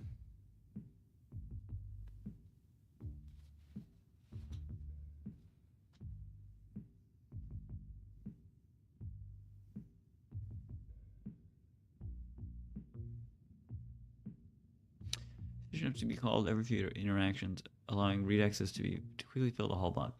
With that, all we have to do is let the kernel perform a constant number of local interactions. The call was transposed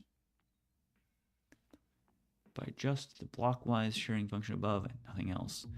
This approach worked very well in practice and lets us achieve a peak of 74,000 MIPS in a shader-like functional program, tree map operation. Unfortunately, it didn't work so well in cases where the implied communication was more involved. For example, consider the following implementation of a purely functional bitonic sort.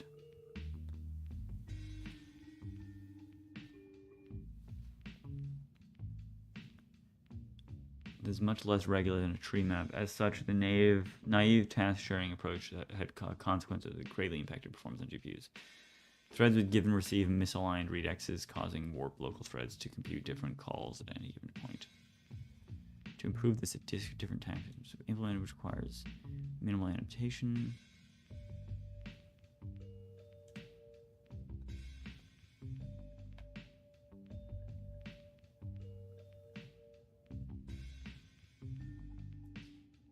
And each one 32. I don't know. Anyway, interesting. Sorry. Someone said dots. I think they were blah, blah, blah. I feel like we could have a lot of fun. Yes. SpacetimeDB. As said, welcome in. At SpacetimeDB, have any plans to add more server languages like Golang? We absolutely do. That's one of our highest priorities because we know a lot of people want to use it and they want to use it in their favorite language. C++ is very high priority because we want to use it for Unreal Engine. Somebody has already implemented Zig on their own. I'd have to look up their username in Discord. But if you were enterprising, you could also hook up Go. But yeah, we're trying to get feature complete before we expand it too much, because we have to maintain every new language that we add. Unless people add it sort of in an open source way. How is Bitcraft development going? Do you guys like results? Do you like results? I do like results. Very results oriented. I don't know what that means though. So I spent the day optimizing and testing and found every primitive recursive function I tried instantly. Equally, it takes 0.008 seconds. Draw line is down to 0.01 seconds, and even insert takes just 0.006 seconds. I mean, I don't know what those operations are, so it's hard to say because, like, 6 milliseconds is a long time, depending on what you're doing, by the way.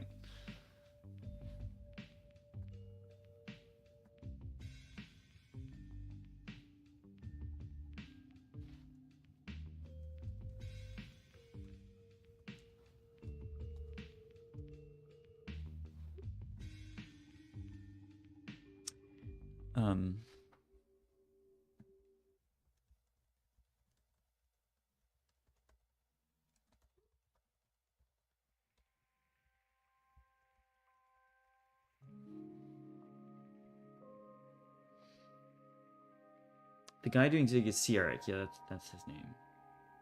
Super awesome to see. He's almost got it all completely working. It's incredible. I mean, I like Zig too. I'm very interested in it. I don't think I can give up the safety of Rust is the problem. But like otherwise, I think Zig has a lot of really cool ideas. It has actually some ideas that I was interested in for a language that I may have started a long time ago. But we will see. What is it? I'm just gonna... Evan MMO. Who is this? Is this somebody making an MMO? Take one now and take another one in a... Sorry for the streamception. Making an MMO in TypeScript. Let's ask him what kind of MMO.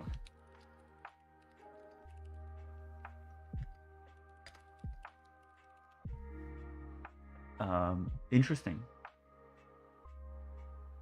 He's in the server here, so what's he doing? Although I can't hear him because I have my stream off. Pixel art MMORPG. Pixel art MMORPG. Oh man, this would be perfect for SpacetimeDB. But we can't shill it in his Discord. I mean his Twitch stream. It's probably too late. Oh my god, is it exist? Wait, can I play it? Ooh, it's getting a little loud here. I feel like I really need to focus on like sitting up straight and having good posture. I feel like when Okay, that's cool. I was, Check like, him out. really We're gonna give him a aware of, follow. like, the discomfort of my stomach from like the way I was sitting the last couple times I took out or like maybe when I get caffeinated I'm like more aware of that too. We're gonna give him a follow. need to- Sorry. Do this. I know I'm jumping around a lot of topics here, but SpacetimeDB. Oh, and if Rami calls me, I'm leaving. that's cool. All right. Yeah, it's really cool to see Zig. I think it's a cool language. I'm very excited. I think probably it looks like it's a web-based MMO. That's probably why TypeScript red team lead, which makes a lot of sense. Gavin's awful stream. Why, hello there. All right.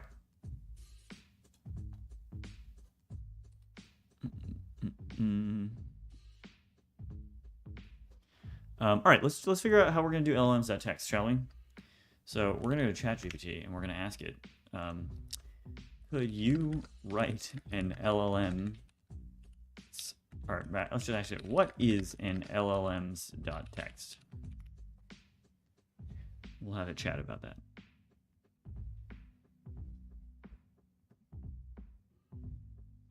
Volume is low in case you aren't aware. Which volume? My volume, like my voice volume? Or the music volume? Or both? An llms.txt isn't a standard or widely recognized type like robots.txt, but it might refer to something specifically based on the context. It is a thing. Please Google it if you don't know.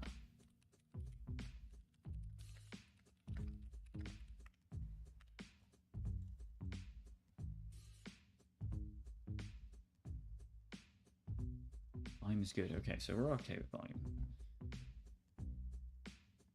An llms.txt is a proposed file format standard designed to help large language models interact more effectively with website content.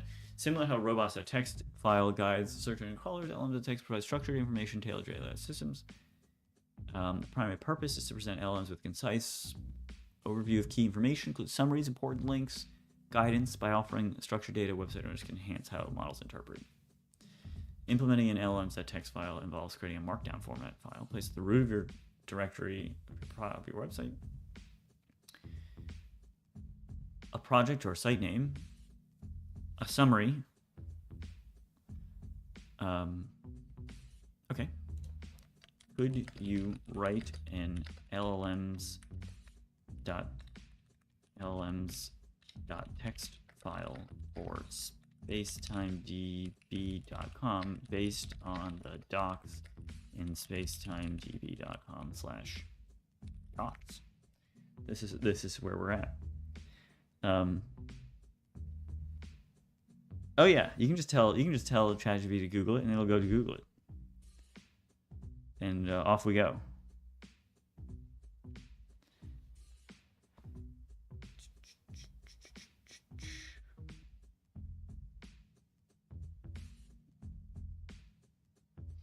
Yes, I'm planning to use LLMs tools. I just think it'd be so much easier. So the thing is about, let me just talk briefly for a moment about LLMs and SpacetimeDB. Well, one thing is when you make a platform like SpacetimeDB, where people have to build on the platform for it to kind of get up to speed, if I can make people be able to build faster, then they can get their thing shipped live, and we can get our revenue earlier, because if they're shipped live, then they might use main cloud and they might be paying us for that. That's exciting.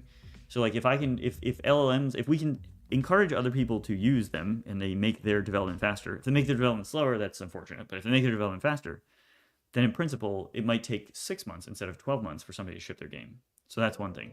The other thing is that SpacetimeDB is very well suited to LLMs because you only have to think about the context of the reducer, and you can't get into any weird states, and the error handling is much easier. So LLMs are like particularly good at writing SpacetimeDB modules, but we have to tell it, here's the syntax, and like here's how you do this, and here's how you should reason about, and hey, be aware that these functions are atomic and all that jazz. Someone released a SpacetimeDB plugin for Bevy. Ooh, that's really cool. I confess I already put SpacetimeDB in docs in a rag for my coding LLM.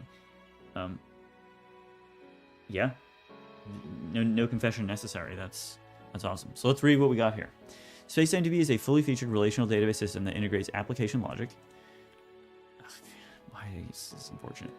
Directly with the database, eliminating the need for separate web servers or game servers. It supports multiple programming languages, including C# and Rust, allowing developers to write and deploy entire applications as a single binary. Okay, let's edit this.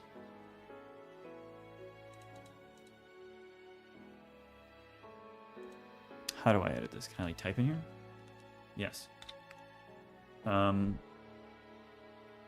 is a full featured. Let's do fully featured because we like that better. It integrates application like directly into the database. Users upload their application logic to run inside SpacetimeDB as a web assembly module.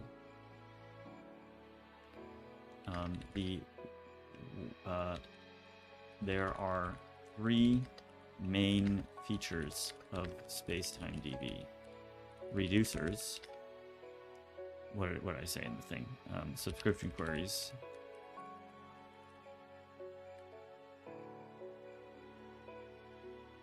What's the third feature? Reducers, subscription queries, and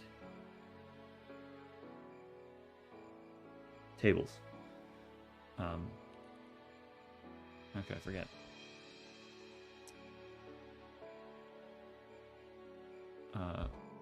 Let's do tables.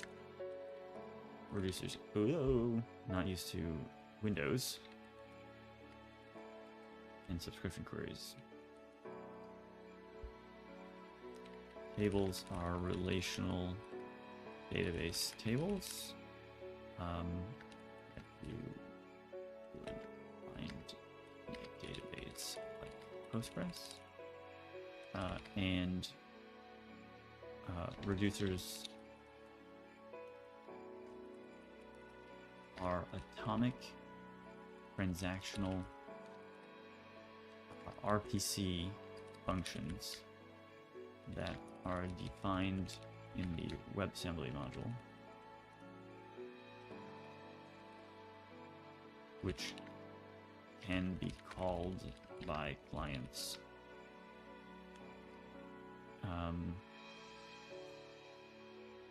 Subscription queries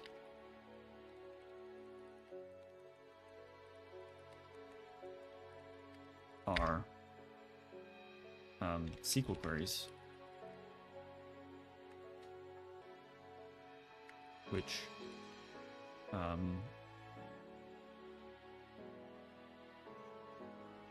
are made over a WebSocket connection,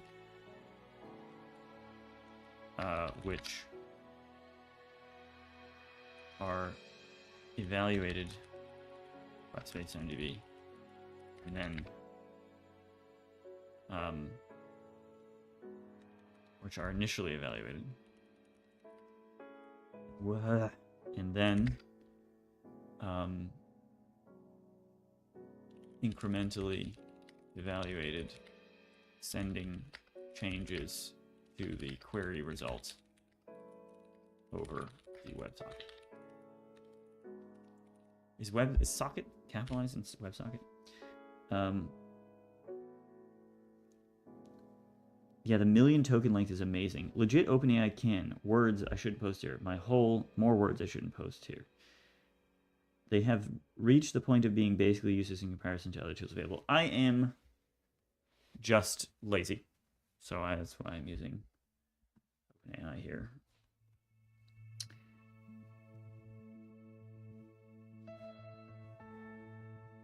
Blink twice if someone is forcing you to use Windows. I mean,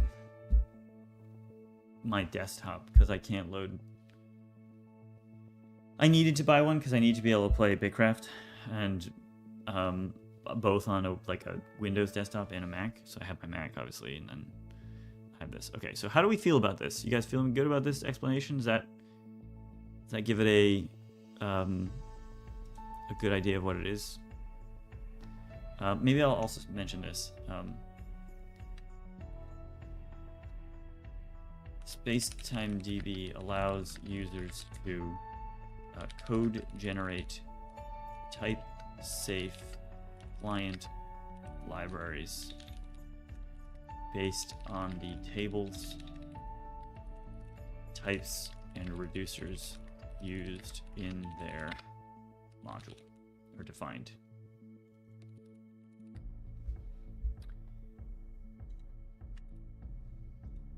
Okay, overview. Introduction to... Okay, but is this supposed to be like... What? Hold on.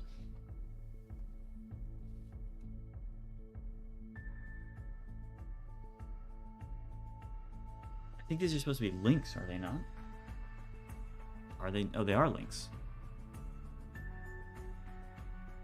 So... Yeah, I don't know. I guess I probably also want to say something about authentication. Authentication, let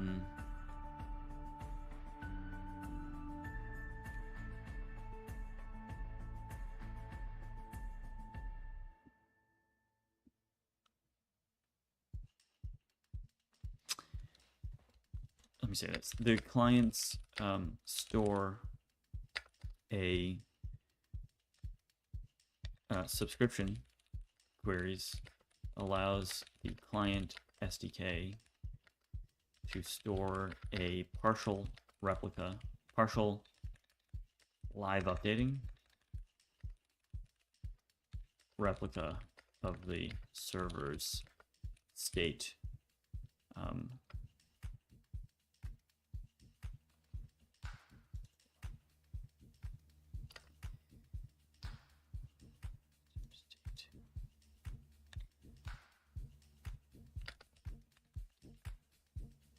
Okay, authentication is implemented in SpacetimeDB using the Open ID Connect protocol.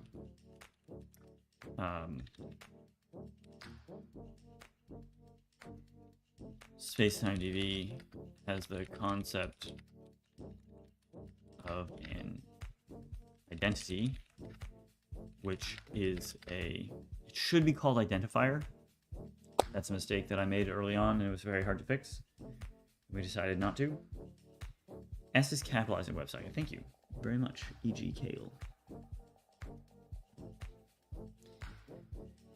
Have you looked at DeepSeek's file sharing tech? Would it help SpacetimeDB? I haven't looked at it, so I don't really know much about it. If anything, I would think it'd be the other way around. Authentication is implemented in SpacetimeDB using OpenID Connect protocol. SpacetimeDB has no. Let me just say this.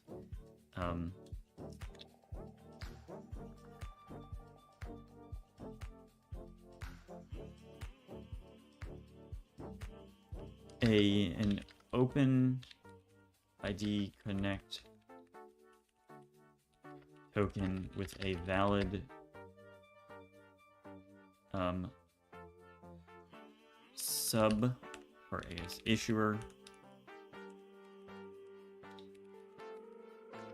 sub, whoa, Windows, sub pair constitutes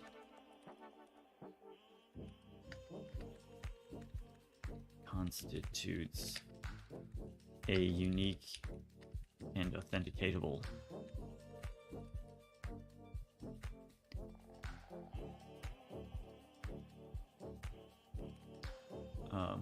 SpacetimeDB identity. How do you spell authenticatable? Authenticatable. I think we're gonna stick with that. Can I like add this to the vocabulary here? No. Oh yes.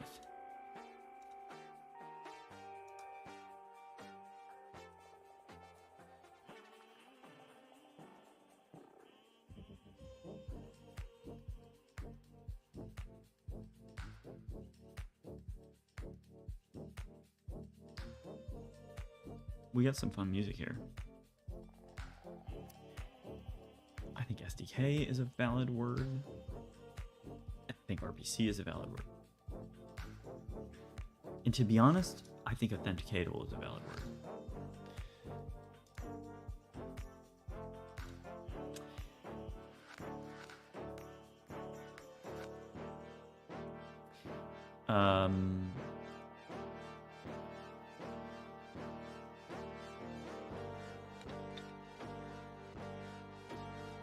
Let's see.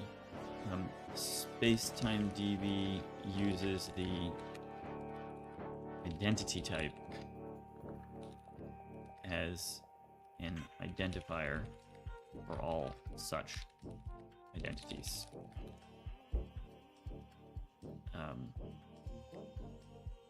Identity is computed from the issuer sub pair. I don't know if this is too deep for like a thing. Is there anything else that you guys would like to know up front? Like you're like, oh, how does SpacetimeDB work? I don't know. I would like to have this be in the overview of SpacetimeDB. Like, does this tell you everything you need to know about SpacetimeDB, or is there something I'm missing? Maybe something like the speed.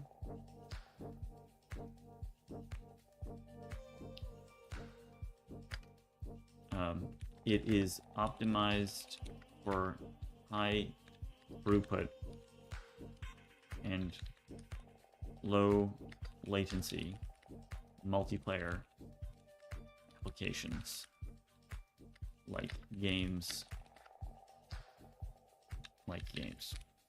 multiplayer games.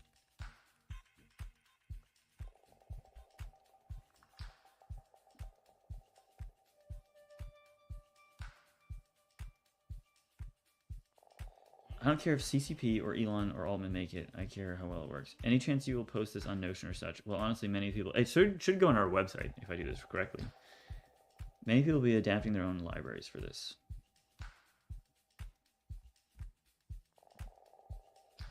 one thing that I had to drill into my head with when I first started was reading the database, which is actually your client's memory, is free. Okay, let me put that in here then. This makes reading database state on the client extremely inexpensive. Maybe, is that a good way of saying that? I don't know if you guys have a sentence I could put in there. I was interested in packet size and ISP priority.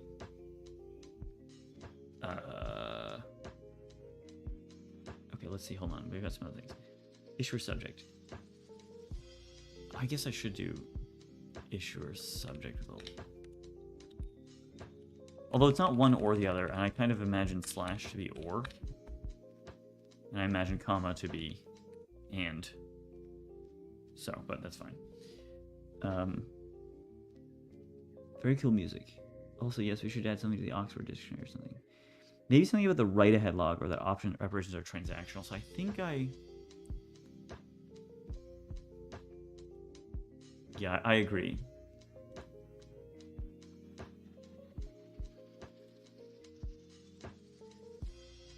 Let's do it right here. Well,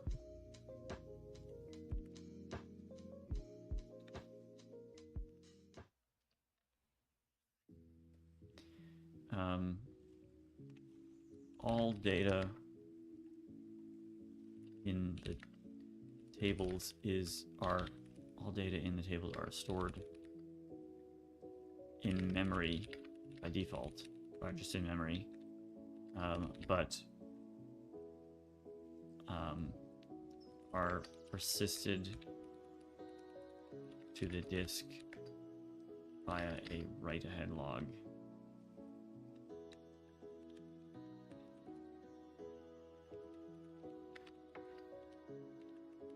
While called the commit log.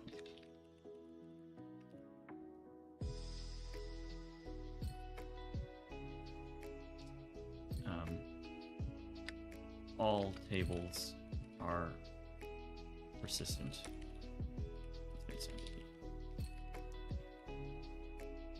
I can change this later when, like, some of these are assumptions of how it works now, but it might not always work that way. So we can update there then.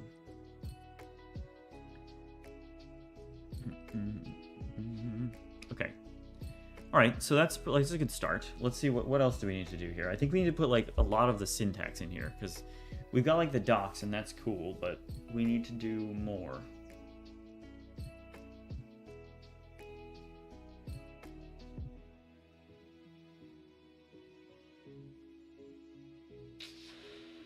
Sorry, I'm just reading.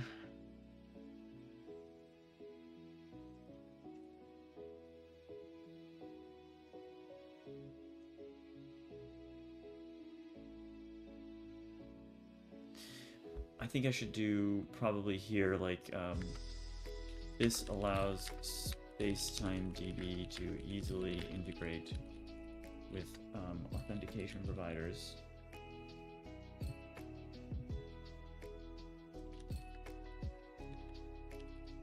Like Firebase auth or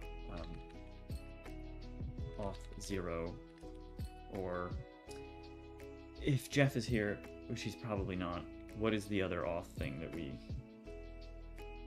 would want to be able to provide?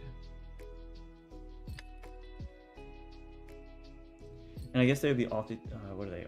They're OIDC. It's been a long time since I've read the things. What is the auth? Do you guys know? It's the open source auth0.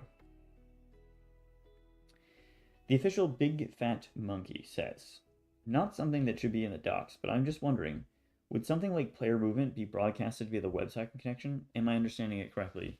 Yes, you are understanding it correctly. Yes, it would be broadcast via the website connection. Yes, that is how we do it in our game, Bigcraft Online, right now.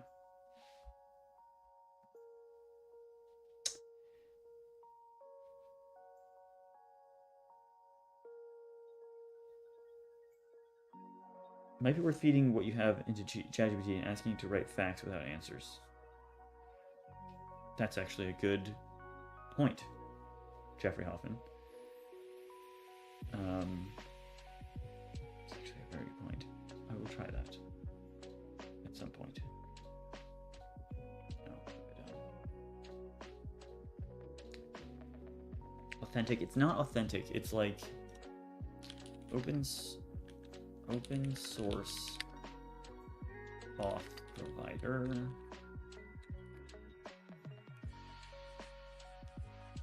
It's not cleric. Or maybe it is authentic? Super tokens is what I was thinking of actually. Or super tokens. Yeah.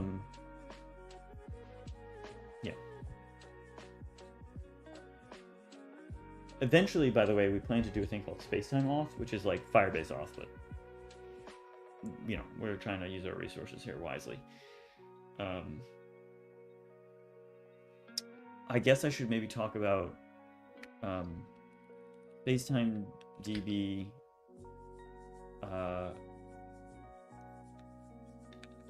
Clockwork Labs, the developers of SpacetimeDB, offer 3 products. SpacetimeDB standalone,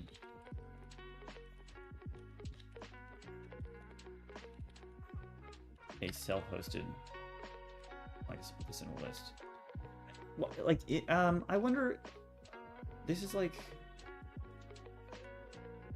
I don't know that I want this. Can I edit the markdown directly? Please? Like, not really.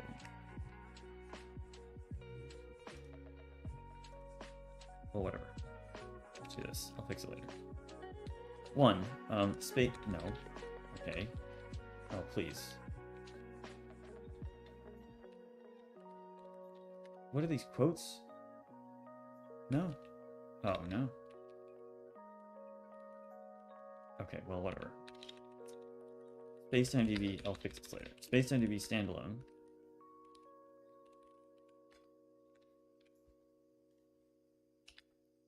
Oh boy.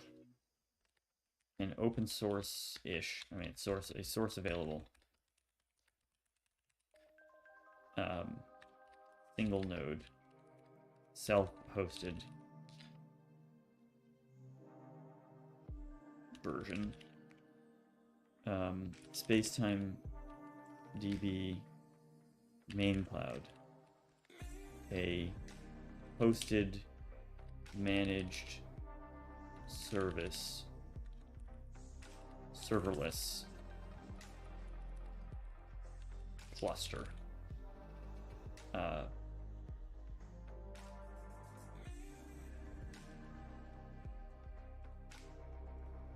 And then I guess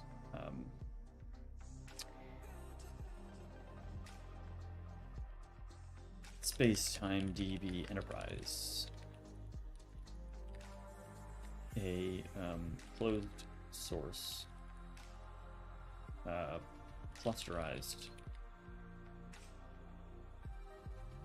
version of SpacetimeDB, which can be licensed for on-prem hosting or dedicated hosting. All right, good enough for government work. Let's see.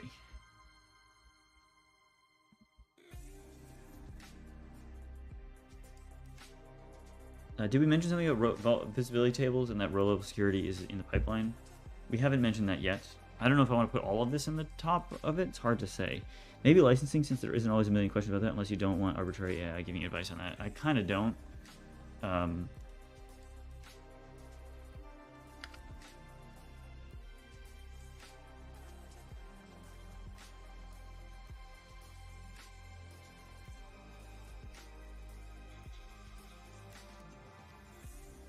It is what it is. All right. So now the question is,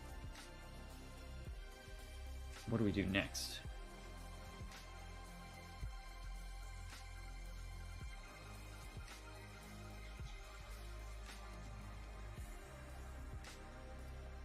I feel like I should do references additional resources. There's the tutorials, and that'll tell you how to get to the blogs. But like, I wonder if I should do. Oh no. Maybe is that too big? I feel like I should do maybe 2.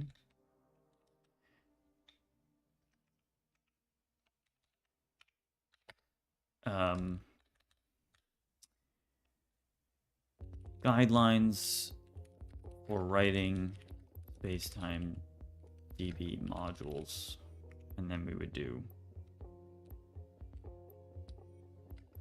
Rust, C#.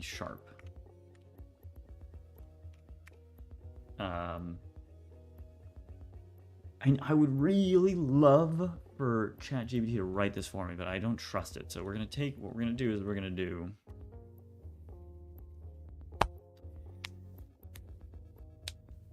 text edit. What is the thing called? Notepad.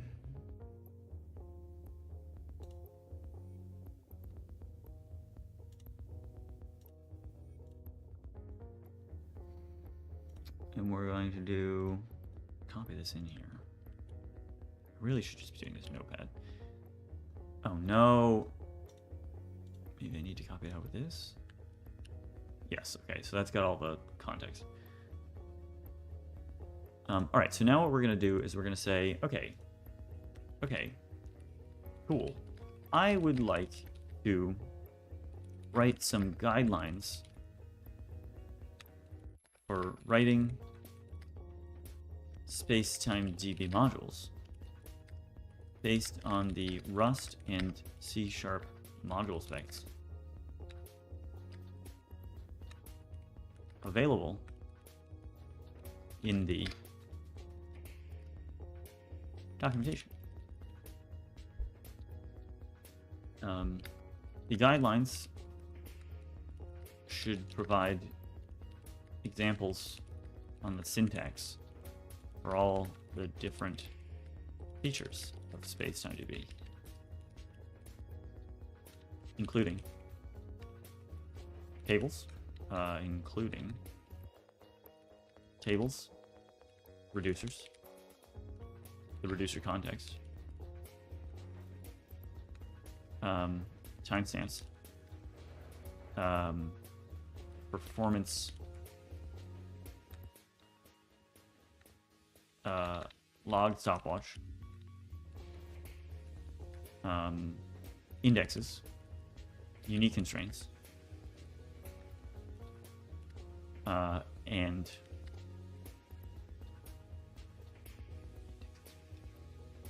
tables, reducers, the reducer context, timestamp, time indexes, unique constraints, and schedule tables.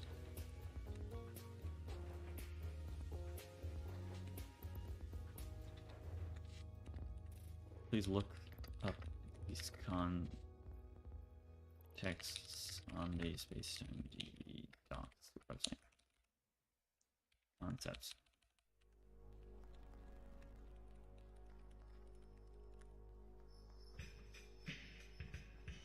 I'm using 4.0, but like, should I be using 4.5? I don't know. Here we go. Let's go. Let's see what people are chatting about. Okay. LNLV. A few weeks ago, I saw the presentation of V1.0 SpacetimeDB. It's impressive. Thank you so much. I wish you to vendor lock all the game devs market. Haha. Okay. Is there a follow-along tutorial for a simple 2-player game on standalone for 1.0? There is. You can do. The simple game we chose to do was Augur.io, so we have Blackhole.io. But for those of you who don't know, this is Augur.io, and I always make my character named Notice Me, so that eventually somebody notices me. And we eat all of the dots and we get bigger and bigger. So we made this game, and you can make this game too. Ours was a simpler version, but it's the same idea. You can make it more complex if you want. And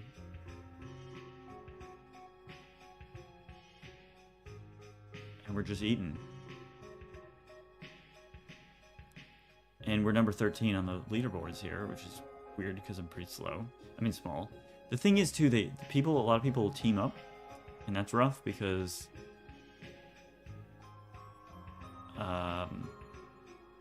yeah, it's very hard to defeat teamers. They're gonna split. No, they're not.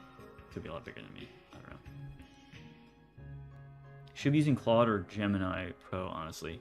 I should be, probably. I don't know that I guess I probably do have Claude. I think I maybe pay for that. Why is it called Claude? It's an interesting name choice.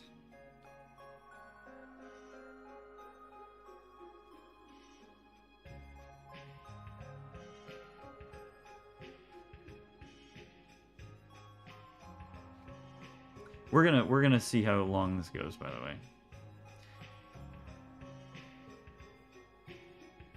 Small refactor to the 1.0 version. Oh, that's helpful. SpacetimeDB multiplayer demo. What is that game? Your UC Freaky? I don't remember what we made there.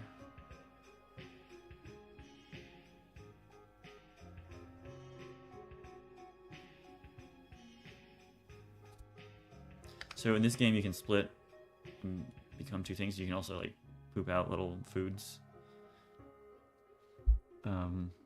Yeah. Oh, Bitcraft mini demo. Okay. Whoa. That's a virus. If you eat the virus, it'll explode into a billion pieces. We're almost on the leaderboards here.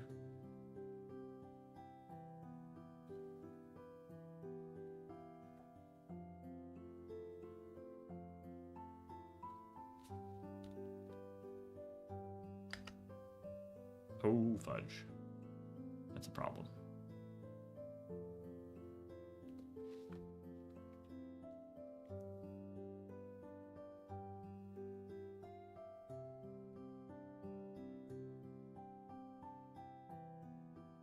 We are on the leaderboards.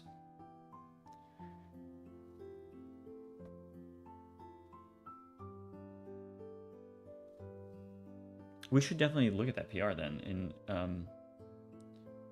do it. Okay, Bob's coming at, but Bob ain't gonna make it. That's right, Bob. Turn right on around, Bob. Oh, come on. You just turn right around, Bob. You just go the other way. Thanks for clarifying my question earlier. I'm very interested in SpacetimeDB, and I was wondering if the notion that WebSocket would be too slow for something like high-pace competitive PvP MMO compared to some sort of UDP custom solution. That's what I'm reading online, but I'm admittedly not very experienced in networking, and I have a hunch that it might be outdated due to today's internet speeds. Waiting eagerly to test Bitcraft. So I guess I'll say two things on this. People definitely underestimate what TCP can do on modern networks. That is true. So like you can definitely build your whole game on TCP and it'll probably be fine.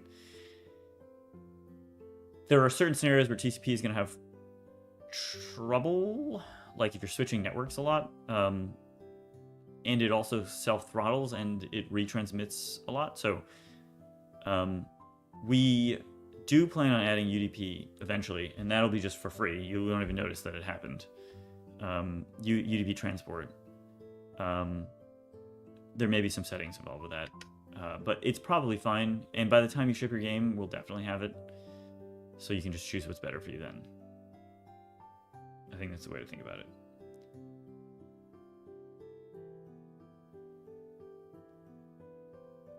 Am I going to eat that accidentally? Nope. All right, we're still number 8. We need to be making some moves. We got to make some money moves here. I'm going to eat one of these.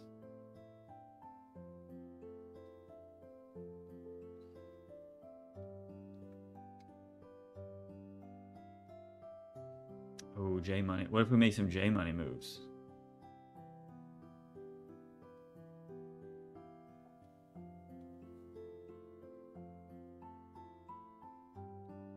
Oh, J money.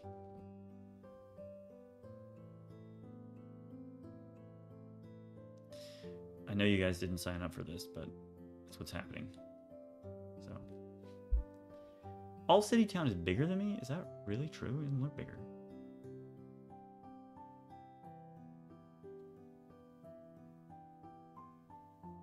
It seems like fake news. Oh, fudge. Okay, well, you were just pretending to be my friend. But you lied.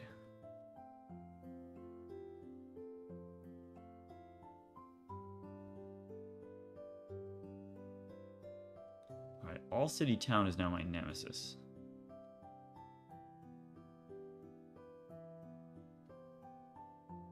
And we must destroy him.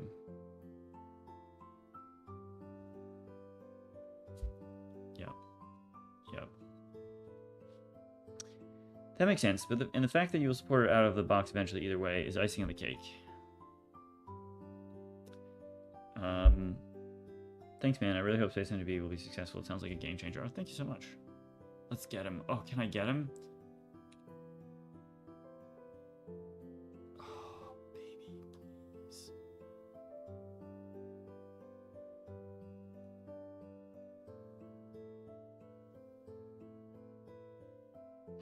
Oh, shit. No, we're done. We didn't make a money move. We made a non-money move.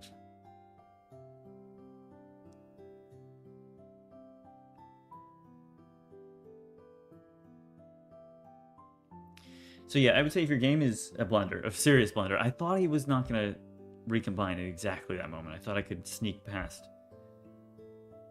I actually don't. That doesn't make any sense. Maybe I'm just bad at this game. It's possible. The thing is about some of the stuff is like, if you guys are worried if we're going to have... If we say basically, yep, it's on the roadmap, almost certainly, just unless you're really fast game dev, we're probably going to have it before you ship your game. I think it's important if it's a feature that like impacts how you would build your game, because you need to know that at the beginning. But for a lot of things, it's like, well, we're just going to add it, so it's going to be fine.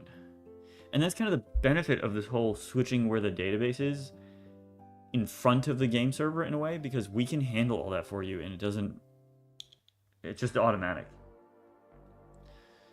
You don't have to like, because the problem is game servers sit between the database and the client normally, so any features the database adds, like, you can't really use from the client, so it's useless.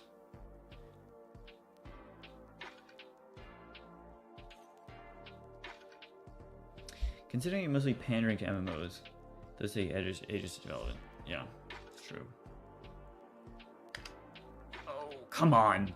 Give that to me. That's outrageous. I demand a recount.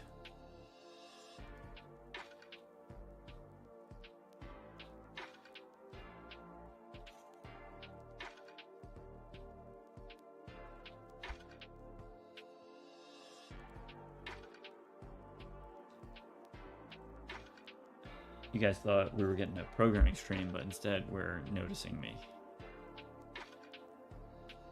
We're gonna get back to llms.txt, I swear. I'm allowed to do this on Sundays. That's the thing too, is TCP is usually better at throughput, but worse at latency. So it depends on what your game is, to be honest. And it's also better on like good networks, it's like really good stuff.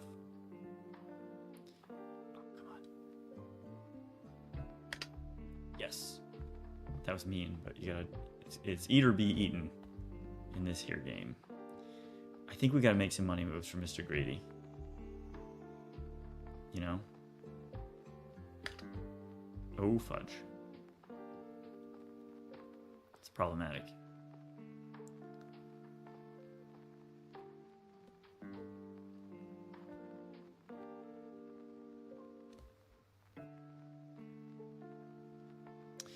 Oh, geez. How would a dev optimize a game for SpacetimeDB generally? That's too broad of a question for me to answer. Tyler, 1 a.m. to game gone wrong. I want to make a simulator application for multiplayer trading floor experience.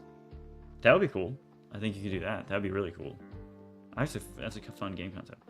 What genres do you think SpacetimeDB is best suited for? I mean, MMOs. We built it for an MMO, so... MMOs and web apps. And honestly, a game that nobody has built on top of it, but which would be perfect, like a 4X mobile game, That would be so easy to do, super easy, and it's usually a pain in the neck. So I'll go with that answer. Because if you remember, I worked at Machine Zone, which made 4X mobile games, and I was kind of inspired to make it there. Not really, but whoa. We got to get to number 1. I mean, right? We can't just be screwing around at number 9.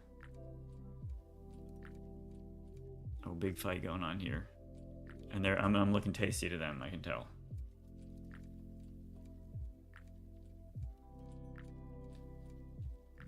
Oh, fudge.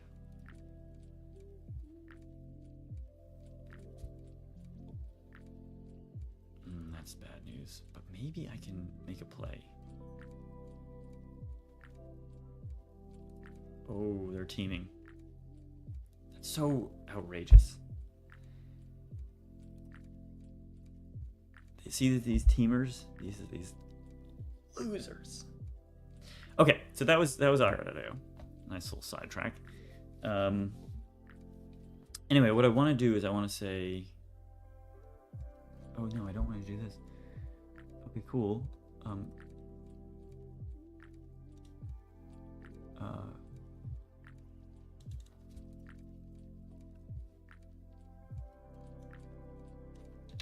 Could you modify it to add some guidelines?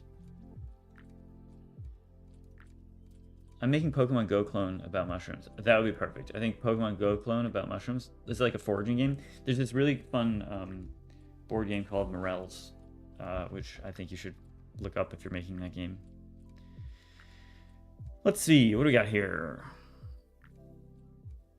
Theoretically, you could co-locate a game server instance with the DB on the same physical server. So would you say the point of SpacetimeDB is avoiding the network stack? Yeah, I mean, it is. I mean, we actually were thinking of doing that originally, but you're talking about, it's not even the network stack, it's the operating system stack. Because you have to go all the way through a bunch of copies to get even to the network card. Even if you're doing like local host, let's see, let's ask ChatGPT and see what it says. Chat. How long is a round trip time through local host from one process to another on a Linux operating system? We'll see how long this takes. So 10 to 100 microseconds. So right there, you have a problem, because they say very fast, but that is not very fast. It's very slow. We're in the nanoseconds, so you're talking like you're talking 1,000 times faster through WebAssembly than through literally like zero network. Just because you're going through all of the what is like the loopback port, 30 to 100 microseconds is typical, aka too slow. Isn't SpacetimeDB basically the server? I'm motive, or I'm misunderstanding? You're not misunderstanding. That's correct. It's just they're basically saying running it as two separate processes on the same computer, and it's like, no, sadly not. There's a lot of overhead there. Like, you got to go through the IP layer and all that stuff. Actually, if you look at the keynote, right? If we go to like SpacetimeDB is here, SpacetimeDB is here.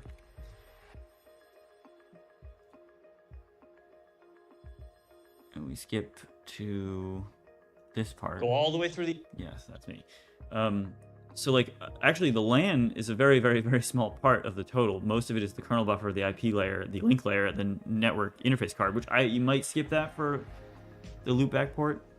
I don't know. Let's actually ask ChatGPT. Do you go through the NIC if you're talking over the loopback port?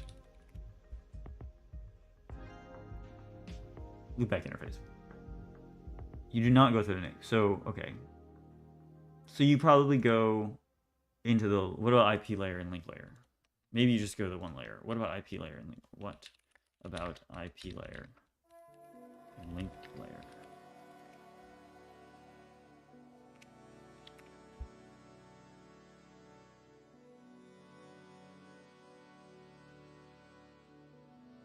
So it goes through the IP layer, but not the link layer. So you go, so even on the loopback port, you're going through the kernel buffer and then IP layer and then back to the kernel buffer and then receive and all that jazz. So it's rough. I mean, it's close, but it's not as fast as WebAssembly, basically. And I think that in like a very meaningful way, because if you want to be able to say like, oh, hey, we're just like a game server. If you're adding every time you touch your data 100 microseconds, that's not great. Hey, let's ask, what is the latency of a cache miss to main memory? That's not microseconds, right? That's got to be like 1,000 nanoseconds or something? 100 nanoseconds?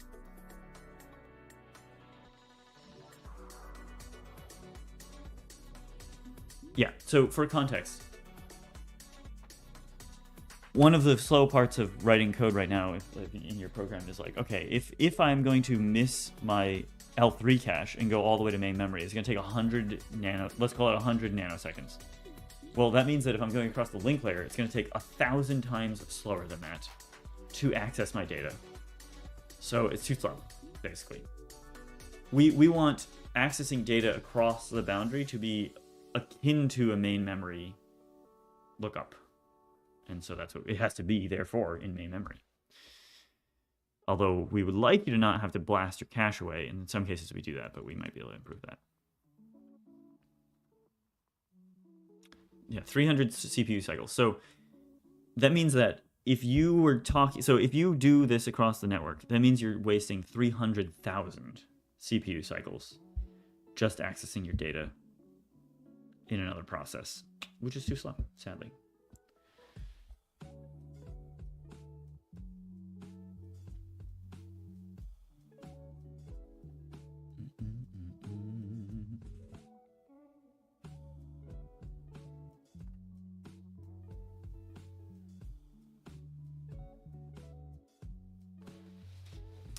Let's see how ChatGPT is doing. No, I don't want... Wasn't the whole point of this that it would do it for me? So let me see.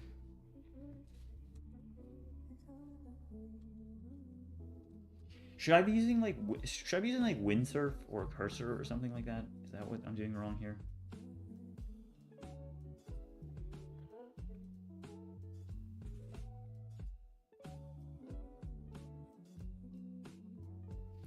You use WASM for code execution. Isn't that still slow? Over native code, it's about a 50% performance loss. That's actually not where most of the performance goes. Also, eventually, for certain applications, like if you're not using the cloud version, we'll probably let you link it in directly. So you haven't. So it's just linked. Linked as part of a static library. Basically, your module will be a static library for SpacetimeDB, but we haven't done that yet. But essentially, like, no, for our bench, like, okay, let me put it this way. We did a test. Okay, let me bring it up. So let's go back here. So we did this test here. Which one? This one.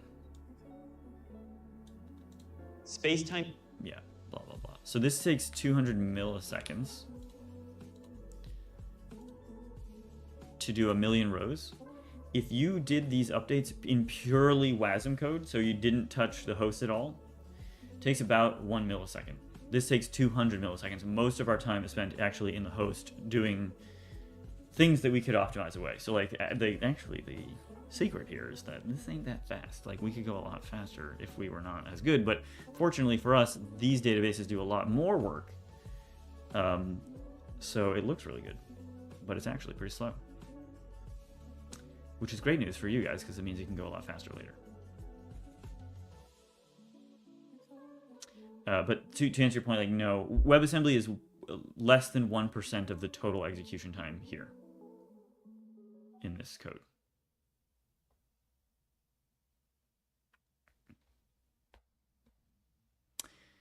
it's just code is not actually the slow part.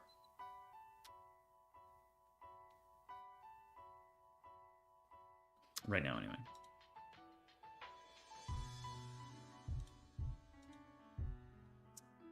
Okay, where was I? Right, no, I understand that, but I want... This is actually pretty good, ChatGPT, but I need you to...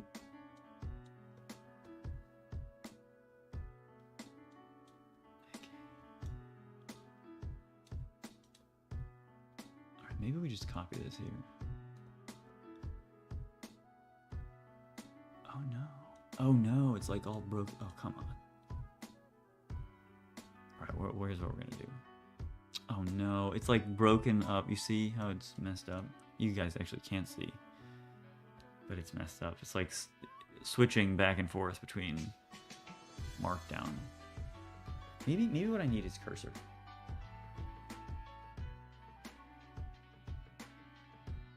Just use Gemini, mate. Why is everybody telling me the Gemini is the best thing? Is it Claude? It's changing daily. Like, which one's the one to use? Gemini? Is that? Do I have to pay for all of these now? Like, can I get a bundle? There's got to be a service that like abstracts across these. Can I have an LLM that actually uses the right LLM behind the scenes? Okay. You know what? Let's set up Windsurf. Windsurf AI. Is Windsurf better than Cursor? Does anybody know? Claude is better than Gemini. Is way cheaper. Gemini's way cheaper. 2.5 Pro is free, but the million context window is a game changer on a really smart model. So let's say I wanted to use VS Code, and I wanted to use AI. Do I use Windsurf or do I use Cursor? Do we know? And can I use Gemini with either of those?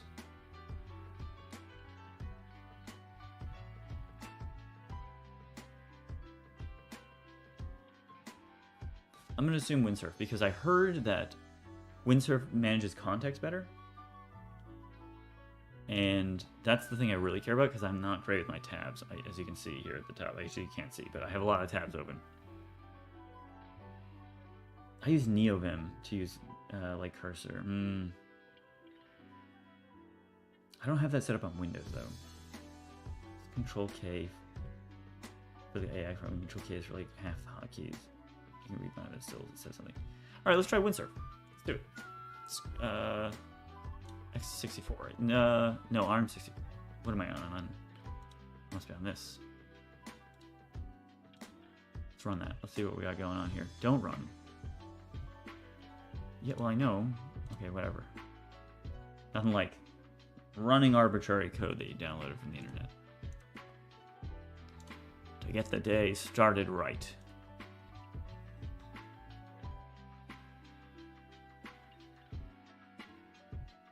Okay. Okay.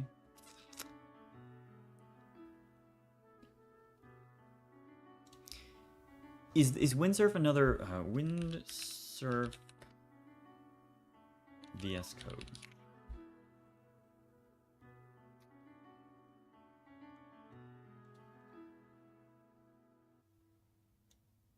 Is it a fork of VS Code? Is that what they did? Certainly slow like VS Code. Do you want to allow private and public networks to access this app? I guess.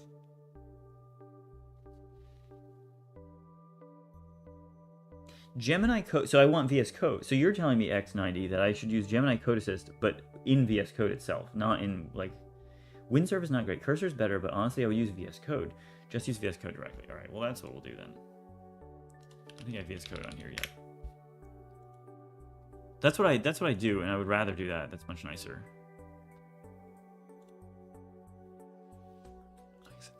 Next.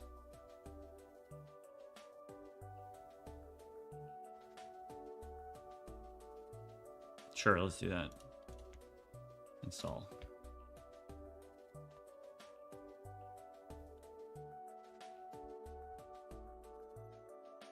And we're going to use Gemini. And you guys are saying that Gemini is good. It's good stuff. Launch Visual Studio Code.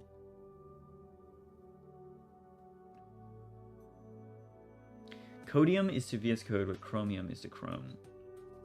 Okay, thank you. I mean, Chromium is in VS Code as well, if I'm not mistaken. Because it's written in TypeScript, if I recall correctly.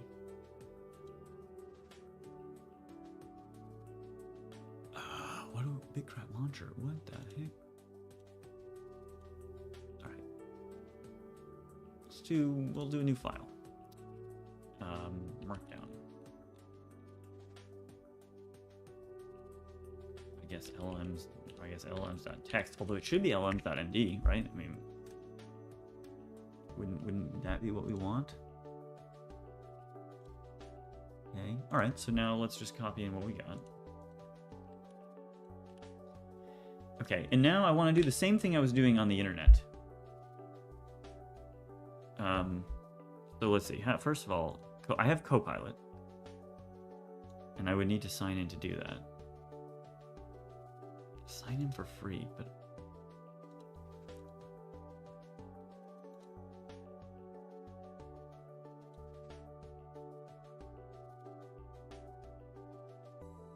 okay, I do trust that.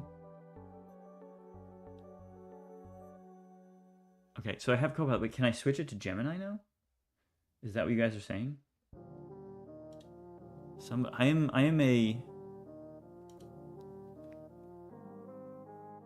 a fool. Gemini Code Assist is actually what I should do. So maybe I should turn off Copilot. Gemini Code Assist? This one. Install. And maybe I should turn off Copilot? So that they're not... I am a noob. I'm absolutely a noob at this. Okay, so I have Code Assist now. Okay, so then this is there. So should I just turn off Copilot? I should never have turned it on. That was foolish. And this has like a little slash through it. Sign with Google. Yeah, okay, allow that. Open.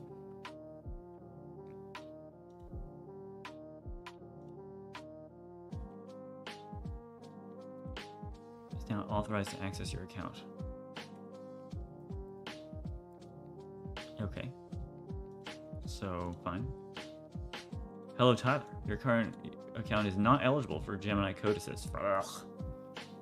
The free version of Gemini Code Assist. Can anyone explain? Learn more. Let's learn more.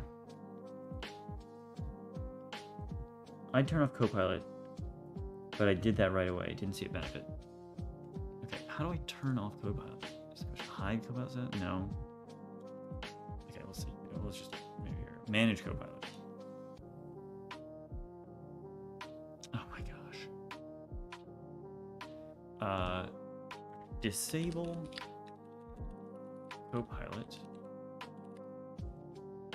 VS Code.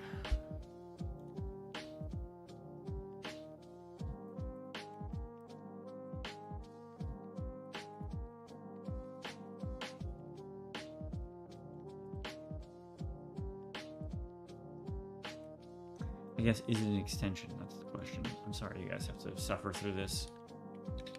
Copilot? GitHub Copilot. Okay, so just disable it. Restart extensions. Okay, now I come here and it's like, oh, yo, you can't do this. And we're confused about that. And we go, why can we not do this? Because it's a business account? That means I have to like pay for this? Is that what's going on here? Try it now.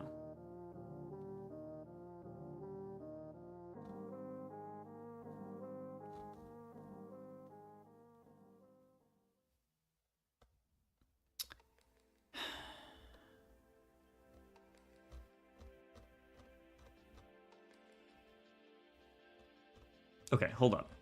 Here's what we're gonna do. We're gonna switch account.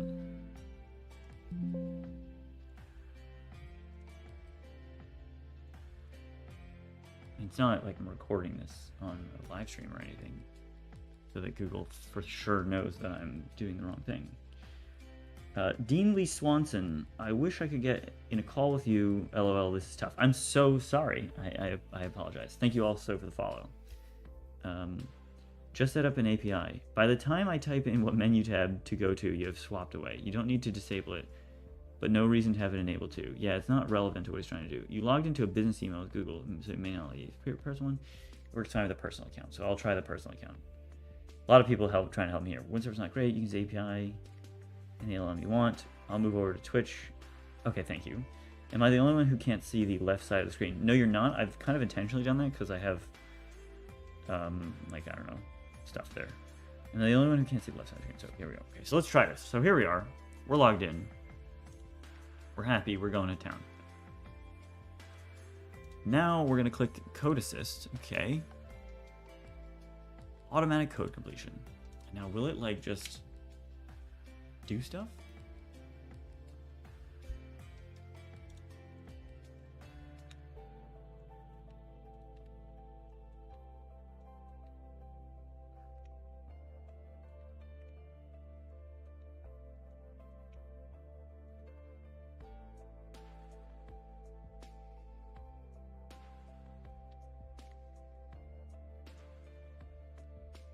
Have Vim. Ooh, how do I get Vim? Vim. Is there like NeoVim? Is that a thing? There is, but I don't know what's going on. Okay, we're just doing Vim.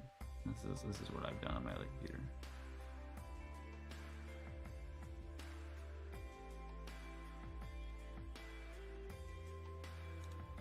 Okay, there we go. Now we're cooking.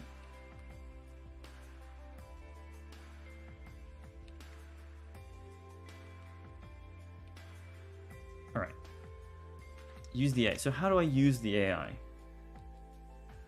just gonna wait for an answer. Use the. It's off screen. Oh, it's off screen.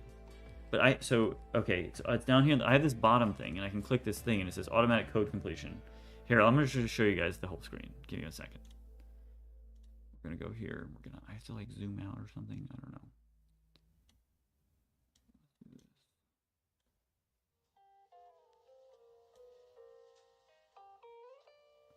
Okay, now you guys can see everything. It's not awesome, but it works. And I'm gonna need you to tell me what to do.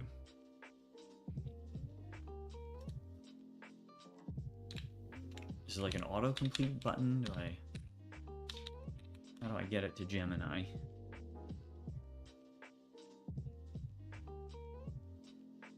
Click the star on the left. On the left. There's only a star on the right. Oh, star on the left. Okay, this thing.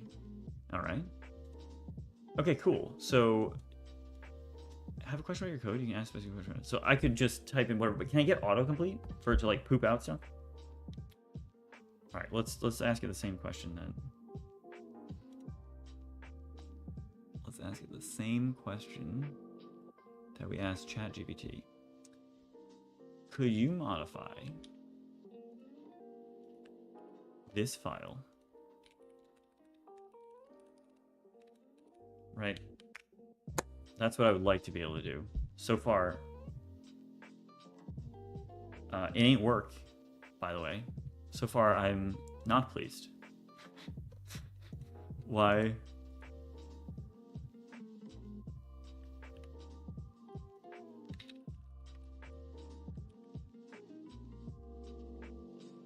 Maybe if it was a markdown file. I guess. I mean, it's supposed to be llms.txt. Maybe I should rename it.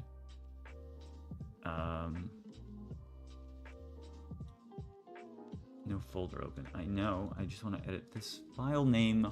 Why am I unable to do this?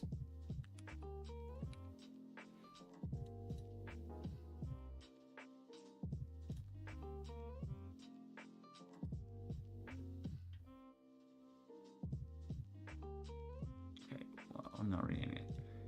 Gemini star. I'm gonna send this again. It doesn't do anything. You gotta give it context. You need a project. All right. Okay. All right. We're gonna do this a little bit more intelligently. Maybe I'll just clone the SpacetimeDB repo and I'll do it within there, and maybe that'll be like all the context it really needs. Or what about the docs repo? How about I clone the docs repo? That's an idea. All right. GitHub.com. Clockwork Labs. Spacetime docs. Spacetime docs. Copy. How the hell do I clone this? Is the thing. Because I usually do... Do I even have a developer folder? I'm not set up on this machine. You guys are wondering right now, how on earth do we build a database if I cannot use a computer? But it's unrelated to this. I would like to make a developer folder. Under my name. Developer. Here we go. We got a developer. Okay. New folder. No, I don't want to do that. I want to clone into here. Somebody who knows Windows, tell me how I can do this. Please. I'm suffering. Yes, thank fuck now you're getting it. Use the terminal in VS Code. Use the terminal in VS Code. Okay, I don't do that. I'm an old school terminal user. The terminal in VS Code, but I have to have a project for that. So how do you do that, right? Like this is a chicken and the egg situation. The terminal in VS Code. The terminal. New terminal. Okay. Documents. No, developer. Developers.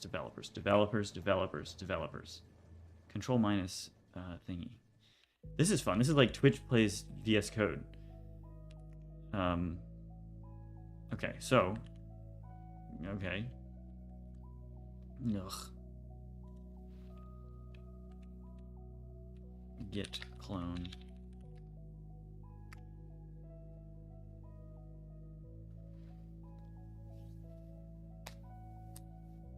Thank you for the encouragement, EGKL. I appreciate it. No, he's saying control apostrophe. Open VS Code from the command in directory with the code command. Oh, dope. There we go. All right, we've got it. We're in here. We're cooking. Now we got to open a new open folder. We'll just do this, and we'll go. Apparently, by the way, all I play, according to that, League of Legends. Developers. I'm looking for developers. Spacetime docs. Select folder. Here we go. Now we're cooking with gas. Yes, I do trust the authors. It's me. Now we're going to go over to the other VS Code file thing. I don't really know. We're just going to take this. We're going to go to Documents. We're going to grab LLMs. And we're just going to drag it in. Here we are. Okay, cool. Now, I'm going to rename this to llms.mp, at least the duration of this. So we get that. And now we're going to say this. Ah!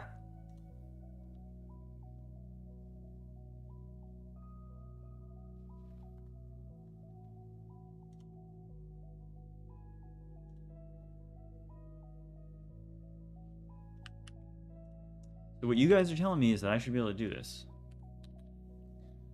I appreciate the encouragement from chat. This is great. Okay.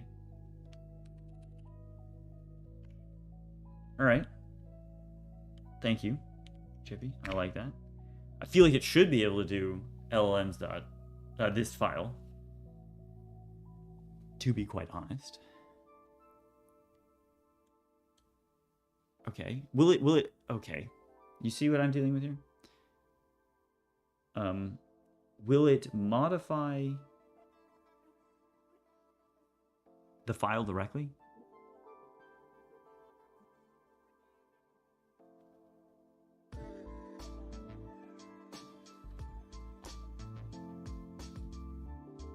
Oh my god, is this just happening for me? So, oh, it did the same thing where it, like the triple dots break it out of the thing. LLMs dot suck.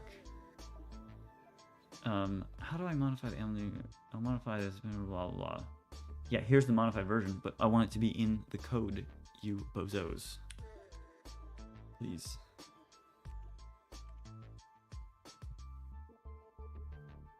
Okay, it's taking multiple seconds to run here. I don't love that. Oh, this is so slow.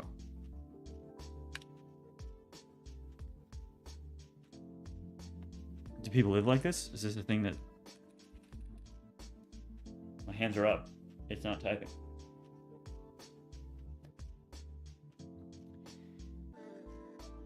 He'll read the chat. Scroll to the bottom.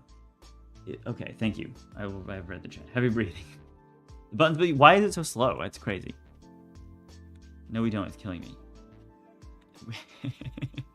Okay, at the bottom, you're saying there's a button that will allow me to do this. But are you liars, though? That's the question I have for you. Yeah, this is vibe coding. I'm having bad vibes. Rate this answer. Can I give it a thumbs up, or like, how do I just get it in there? No, not for this program. Oy, oy, oy. The vibes are bad with vibe coding. I mean, look, you're not seeing this on stream because I'm looking at stream, but like my screen is like misrendering everything and it's all messed up. It's also extremely slow. I think each change section of the top right buttons to add. Oh, you're right. But the problem is that I want to put the whole thing in there. Preview change. Oh no. This is garbage. This is garbage beyond anything I could have imagined. How do I select all in the file? It gave the whole source at the bottom, I think. Like, what is happening?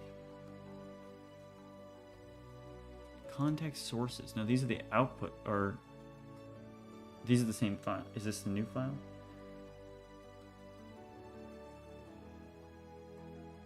Alexander asking the tough questions here. I believe right now, if you were to look up my thing, I'm Iron 2. The highest I've ever gone is Gold. So I'm not good.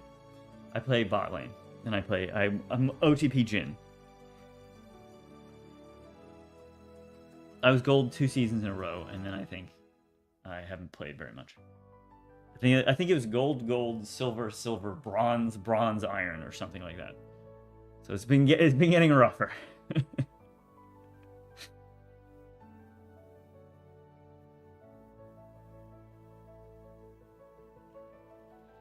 Oh, my bad, it was the explanation. He gave the whole source to the bottom. Bring it back. Honestly. Just use Copilot. If we're all the way back to just using Copilot, I'm going to lose my mind. Because that was the whole... I thought we were vibe coding. I thought that was the whole point.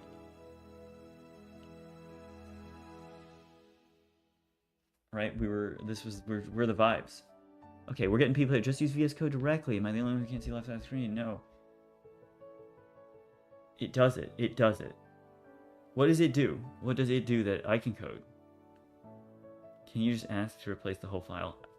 Okay, yeah. Can you just replace all of that? Oh, that's a good question. With this content? See what we get out of this? Of course, it's going to overwrite possibly the good stuff that I have here. Oh no. Oh boy. Well, it's too late. I mean, I don't know if you guys are seeing this, but I'm having incredible rendering artifacts on my screen. I don't know if it's due to the stream or something, but... The answer, by the way, appears to be no, it can't do this. This is the thing. You go on, like, Twitter or whatever, and you see, like, oh, it's like, oh, vibe coding, it's the future. And then I'm like, yeah, that sounds really great. Let me try it out. And it's this. It's just a pile of garbage. Like, ChatGPT is the best answer because it is a text thing. It works. No, it's not this. It's vibe coding. The tearing is wild. Something is definitely wrong. It is definitely wrong. Something is not right. I would like it to not be this, because if it's this, we're having a rough time. Because it's right now, this is all broken. Like, should I try cursor? Get cursor or tray or use Klein. All right, we're gonna try it again. Cursor, here we go. We're on the third one. It's acting like professional rage baiter. Well, look, I'm just trying to have a good time. I'm just going for the vibes. I'm just trying to get the vibes working. And the vibes are not vibing.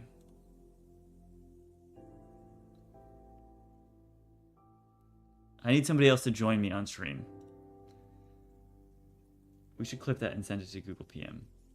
Please. Please.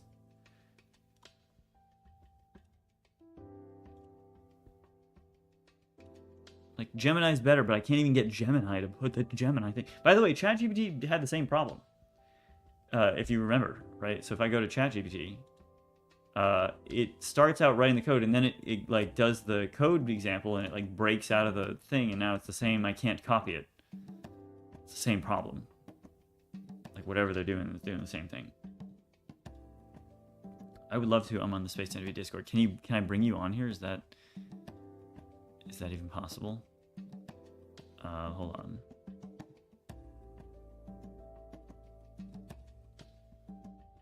Well, let me just try cursor first, and then we're gonna see what we got going on here. Okay, install. So we're getting cursor. This isn't how I use it. It works, and I can't remember changing settings, but I set mine with several guides, so assuming I did something. Oh dang, the YouTube stream is super delayed. Sorry about that.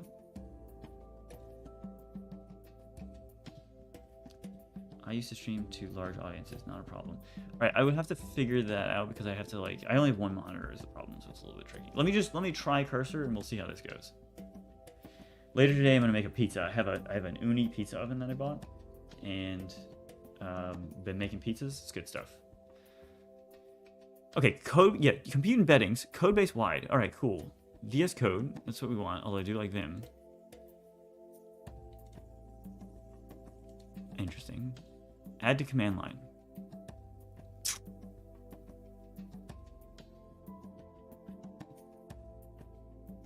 No. VS Code extensions. Use extensions. Allow. No. Privacy mode. Login. Now, I've logged in before, so log in with Google? Or should I do GitHub?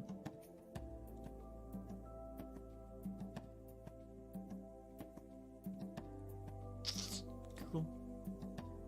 I think I've done this before.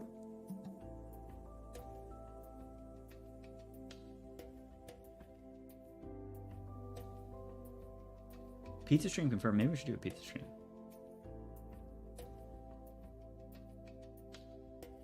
Skip those privacy mode.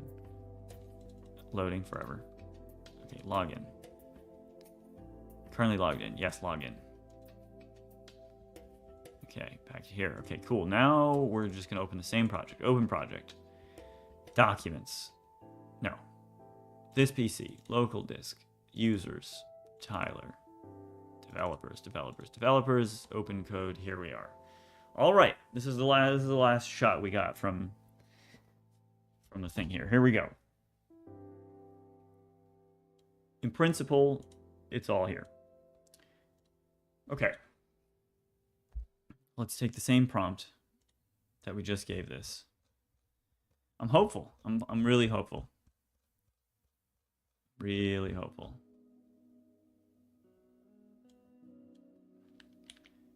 I did say could you also. Could you modify? At llms.txt MD. Okay, to add some guidelines.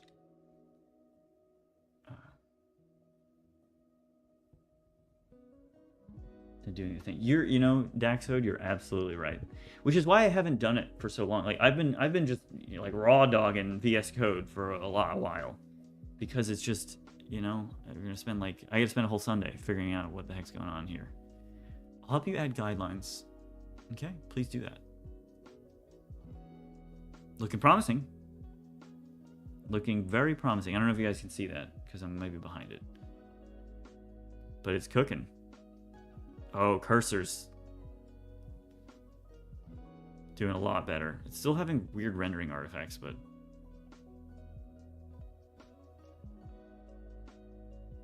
Oh my god. Are you guys seeing this? You're not seeing this. I'm looking at the stream. It's not come through. Okay, but check it out. Here are some key concepts for writing syntax modules in Rust. Tables are declared using the table macro attribute, whatever. Can be public or private. We like that. We should add a note in here, by the way, that's like, hey, by the way,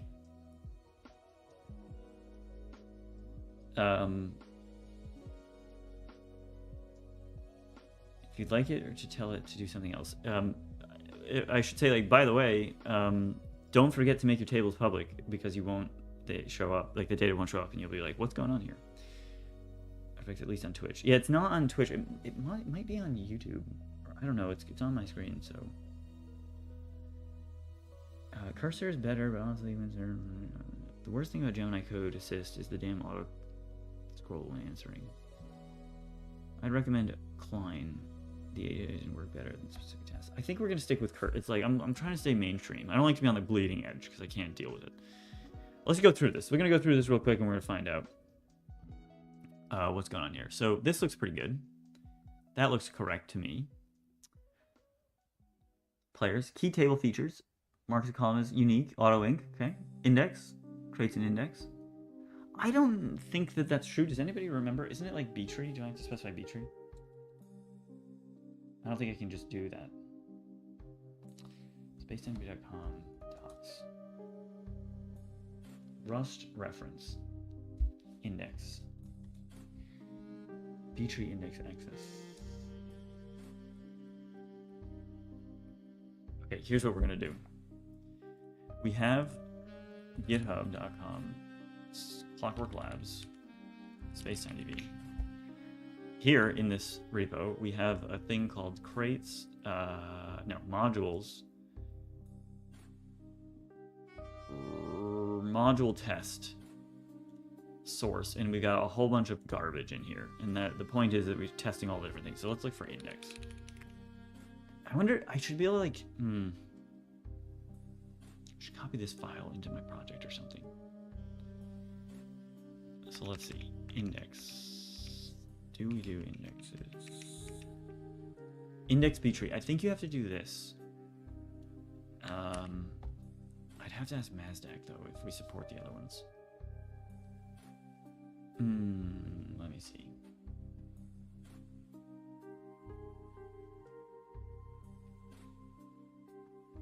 At Mazdak. Do we support any other indexes with the index B-tree syntax? If so, we should make sure that syntax gets into the test. Okay. All right, so I think we're gonna go back here and we're gonna go to this thing here. I'm gonna open this up. And we're gonna go here. Yeah, it's index B-tree. So X90 says it. You need an example. You can see an example. It is, but like the thing is, we have other types of indexes now. For example, the one that's in the Keynote benchmarks. Let's go there. Source. It's called a direct index, and I wonder how we specify. Oh, index direct, which we do. So, actually, JK. It's in the Keynote benchmarks. Can you also add it to module test? Okay. Because you have to specify this in the type thing. So let's go back over to this. We'll accept this, but then we're going to modify it. So that's one. Let's just accept it. We'll just go through. So index.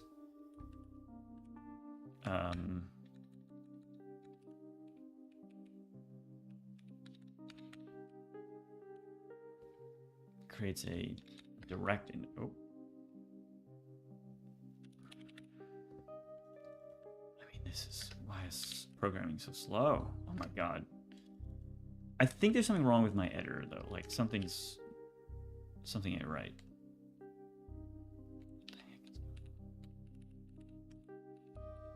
Index B-tree.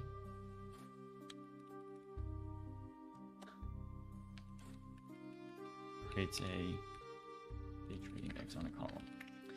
Okay, makes the table readable. All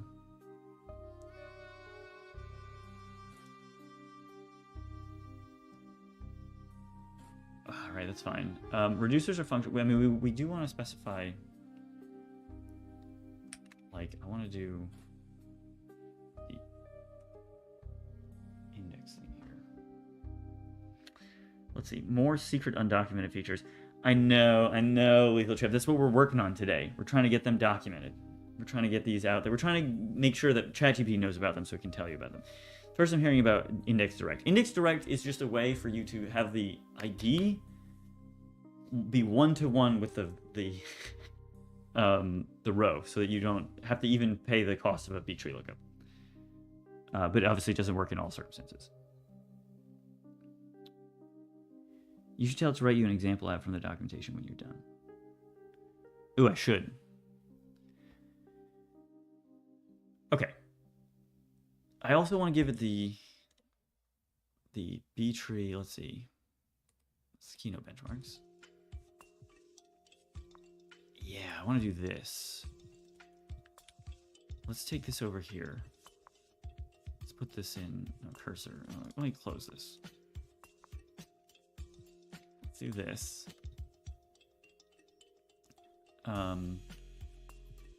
Let's add an age.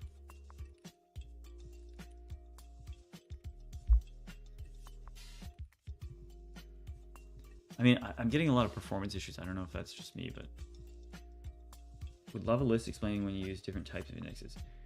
Yeah, that would be good to put in here, to be honest. Let's do a little explanation, we'll do a little note here. Well, maybe we should do that elsewhere. I don't know. We're gonna take this one at a time. Age, the name is person. Actually, we don't want to do that. We want to do this here. Please? How do I cut? Oh no. Isn't it Command X or Control X? What's going on? Oh lord. Cut to Control X. That is what it is. Oh man, if that's not going to work, we're going to have problems. Alright, so theoretically that's fine. Is there one too many of these? I think so. Oh boy. You guys are watching me struggle. Okay.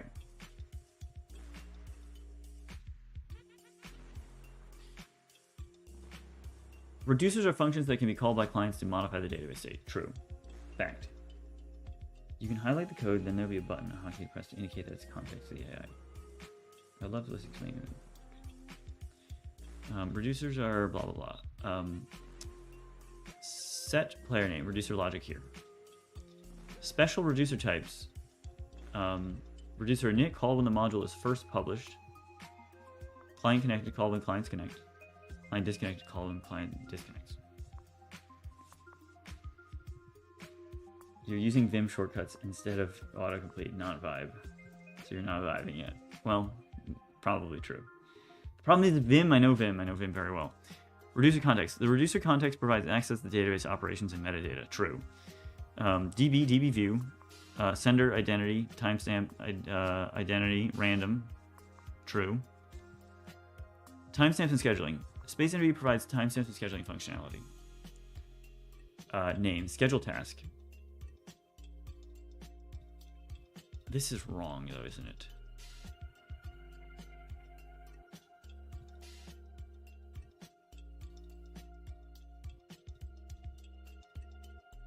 The old ways.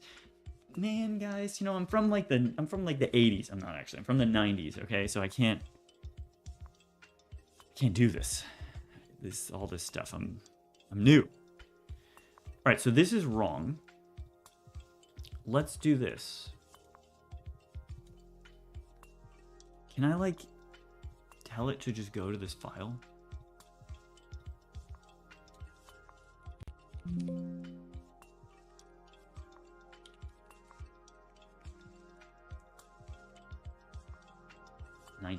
Oh, 1880s, 1890s. Har. Nicely said. No good, Nick. Welcome in though. It was guessing. It didn't know that your project has the info. Highlight it and select Control-K, and then paste the new file into the chat as a reference. Like this file, you mean? Is that what you mean, Chippy? Tell it where to find the info. I could just send it a link to this. Is that too bold? Could you use this file as an example for the Rust syntax? Also, it says something about our docs that I couldn't get it right.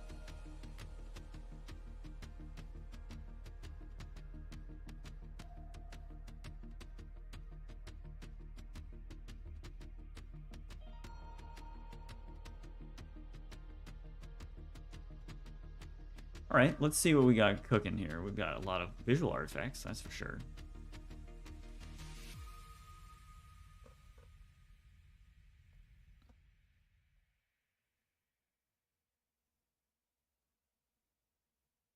Okay, got rid of the identity. That's not good. Highlight it. Oh, I didn't listen to Chippy is the thing. Yeah, or point it to somewhere in the project if you can do links. You have the entire documentation. Just tell it to use it. It's true. How do I do that? And also, I guess we must. Okay, hold on. Let's back up. Let's revert the file. Please use this entire repository. Can I please use, let's say at docs. No. At code.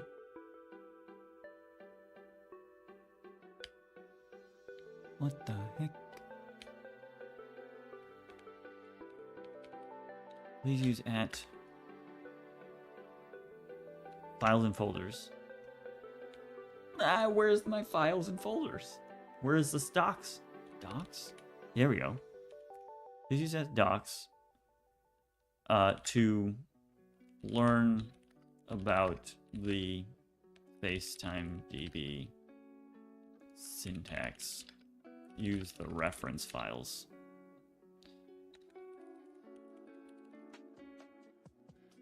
Especially. And then modify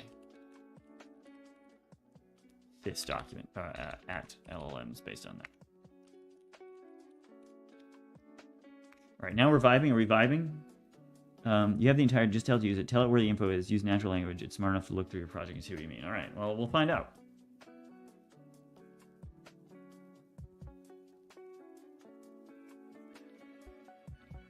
Okay, what do? We kept the, okay, oh, jeez. I hate this, doing that. I don't think you guys are seeing this, but it's all messed up. Okay, it's better now. So what have we done? Well, it got rid of all the player ID stuff arbitrarily, and the unique index, which seemed like it was good. So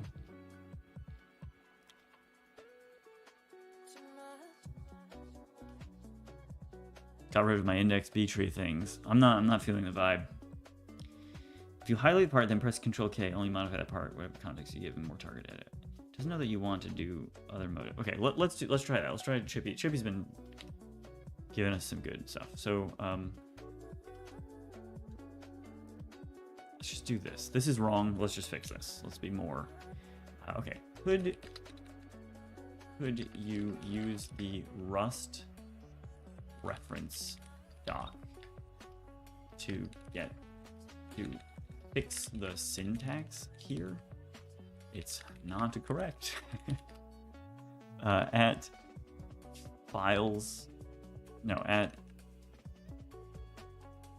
folder code, no, at files, docs,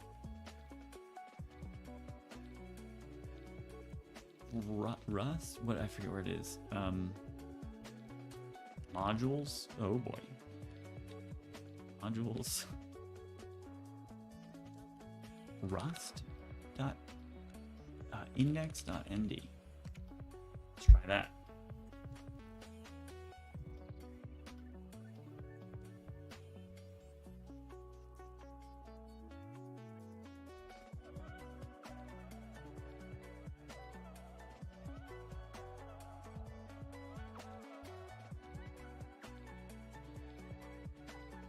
That's not worked for me because it's just, what is going on here?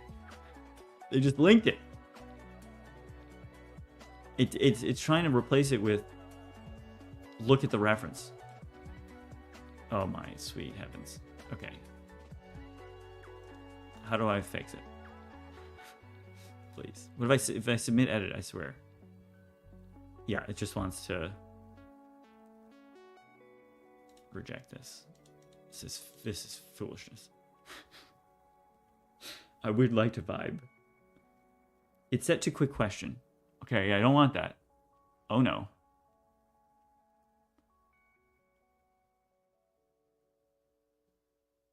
I want you to edit the selected text based on what you read in that file. Oh no.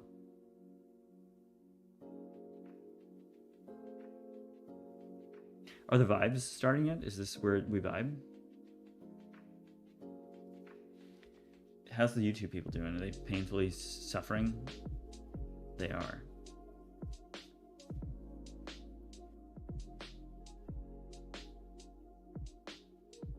I think it would be quicker if you just didn't use AI. That's sad, but possibly true. This is why I don't want everybody else to feel this pain. I got to get it right so that AI can, like, not, you know, I mean, it's close. It's close. It's just got to get there. If you use the main code chat, now tell it to write the timestamp. Okay, that's fair. We'll try that. We're going to try that again. So, main code chat. Okay. Can you just update the timestamps and scheduling part to be fair, this was my experience and why I stopped using it. LMAO. Okay, well, good to know I'm not the only one. Accepted tab is not done on the welcome onboarding. Perhaps that is why it says it has no access to the context.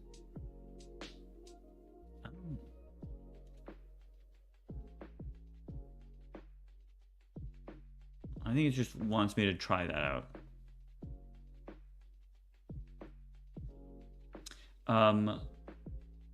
We're using Claude 3.5, I'm pretty sure. Somewhere here. Agent, no. Yeah, I don't know. Okay, can you just update the timestamps and scheduling part to use the syntax specified in at files and folders, docs, modules. Yeah, just do that. Fine. Forget about it. We'll just see what goes on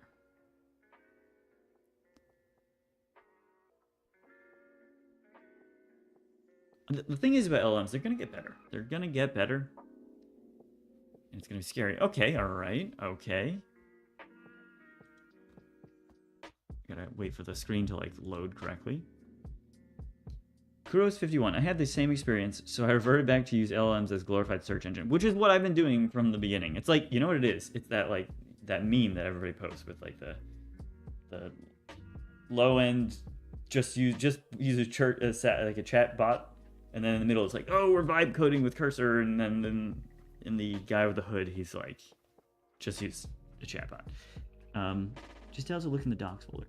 The drop down is on the right under the prompt input field. If it says auto, it's in the auto mode where it varies. It's in agent right now. The midwit meme, yes, that's what I'm talking about. Okay, let's see what we got here. So, schedule ID. You see, I think it needs to be scheduled ID. Does anyone actually know? I don't actually know my own database.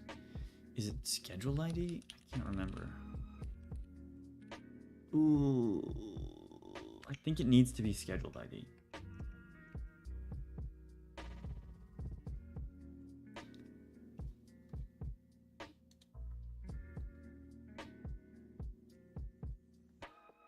No, that's the agent mode. There's a drop down to the right of agent mode. Auto. It's set to auto, yeah. You're correct.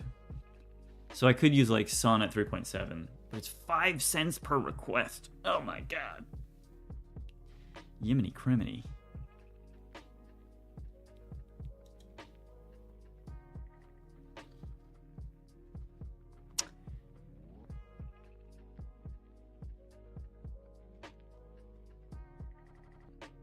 All right.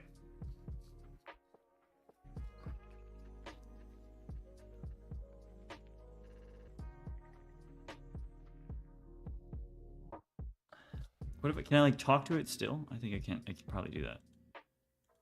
And I can say like, okay, not quite. Please call the ID scheduled ID. I think that is important. I'm not actually sure though, to be honest. Does anybody know? You guys use SpacetimeDB more than I do because I'm building it. Does it have to be called scheduled ID? I'm sure it's in our doc somewhere. Choose Gemini 2.5 Pro Max. You'll be amazed.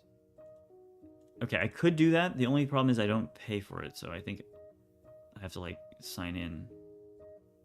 It's also 5 cents per request. I gotta get like vibing before I do that.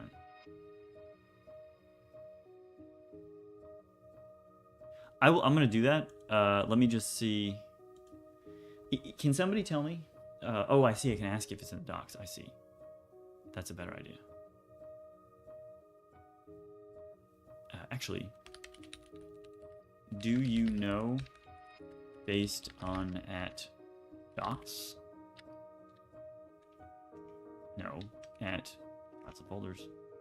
Docs. Whether or not it is required to use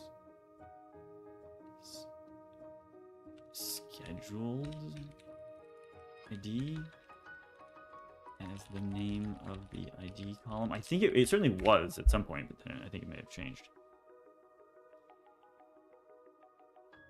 Use the chat mode, no. Oh no, it's in agent mode.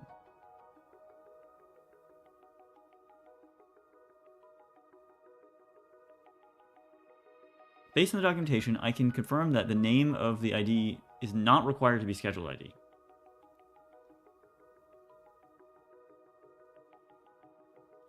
For example, in the documentation example of scheduled task table, you do that. Okay, well, in that case, I'll do that. Although I should, okay. Is that true? Is that true? Send message schedule? Like let's go to GitHub. GitHub.com. Clearly, I don't manage my tabs well. Spacetime docs.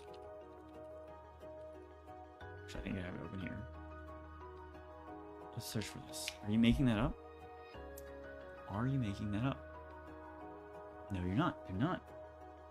It's more intelligent than me. Okay, so, in that case, let's actually use the name ID then. Because it'll be clearer that it's not required.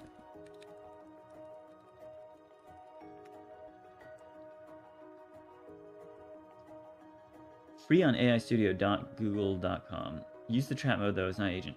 If you let it look for a context itself, you'll get better results. It just needs to know how to look. No, to look. Gemini Extreme Pro Max Ultra HD, the finale part 3. Thank you so much, Kuros51, for the follow. I had some fun times here. New to SpacetimeDB, was curious how it scales when requiring multiple services and servers. Is it possible to do server meshing for big game worlds? How would that work? Unofficial Phone E, thank you so much for hopping in here. It is, in fact, we do that for Bitcraft. The way it works is we have multiple regions of the world handled by multiple databases, and we have message passing between databases. So if a player crosses from one to the other, we send a message to the other database. It's not right now like real time, but we could do that. It's just that in that case, you need to be able to see across the boundaries. So that means that potentially your client needs to be able to see the entities in the other server, and then also the server needs to be able to see the entities in the other server by potentially subscribing across that boundary. Hopefully that answers your question. It's hard to do though, so we haven't done that in Bitcraft yet. In cursor settings, make sure codebase indexing is turned on under features. Okay, let me accept this though, because I think it's good.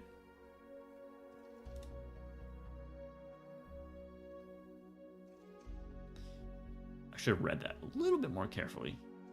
All right, somebody's saying make sure codebase indexing is turned on. Where would I find that? Settings.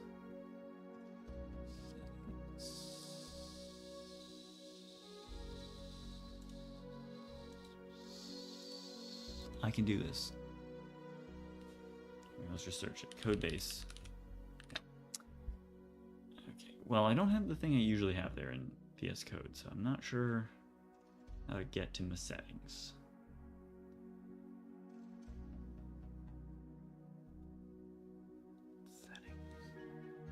Mac, it's in the top menu. Not sure about Windows. I'm not sure about Windows either.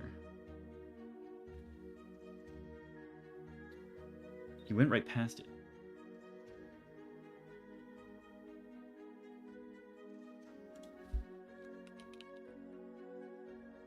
I did?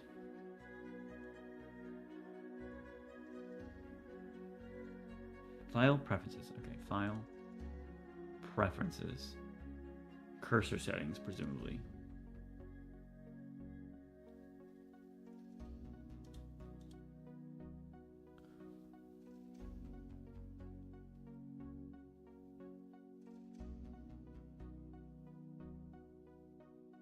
Codebase indexing synced. We're good.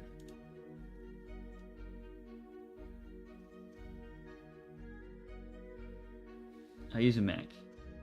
So, all right, we're going back to llms.txt. We're going to get there. So let's go through our code here. Here we go. Glad I'm able to give you a morale boost there, Dean Lee Swanson. All right, timestamp. SpacetimeDB provides timestamp and scheduling functionality. Table schedule task. This is not right though, because it's missing the schedule thing. Okay. All right, no big deal. No big deal. This is missing the schedule parameter to the parameter to the, oh my god, to the table. Huge.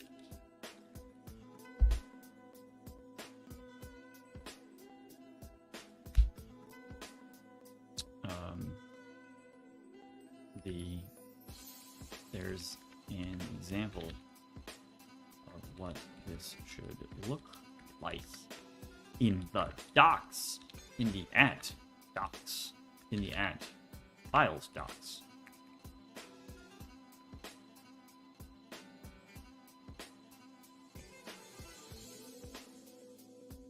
No. What? Oh Lord. In files docs.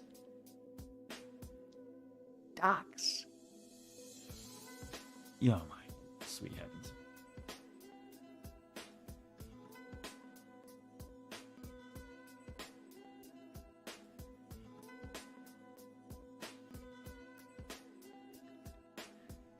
In files.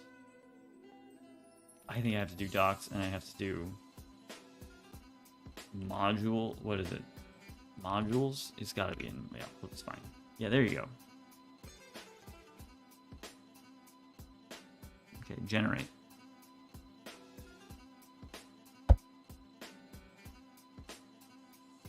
We're just going to copy and paste. People enjoy this. This is how people live this way. Please, why can I not type? Oh wait, it could have been right this whole time. Also, I'll just point that out. Let's see. It's not right, and that makes me feel a little bit better about myself.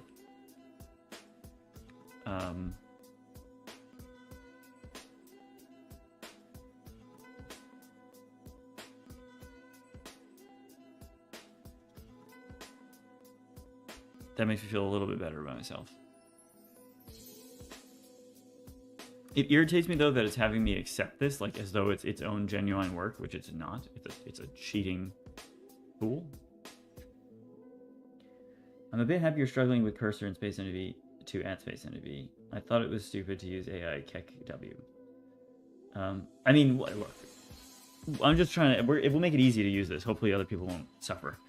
And the in-context editor is very stupid. Not built for that. It doesn't have the context from your code. I see. Well, that's very stupid because that seems like a thing that I would want to have. Okay, so we've got a scheduled thing, scheduled task, scheduled send message. message, send message, fine. In the init reducer, we're going to schedule this to run at a future time. Future time is current time plus 10 seconds. I hope that's right. I don't actually know. We'll probably give this a test beforehand. And now it didn't end. It didn't even end the Rust block. Just foolishness.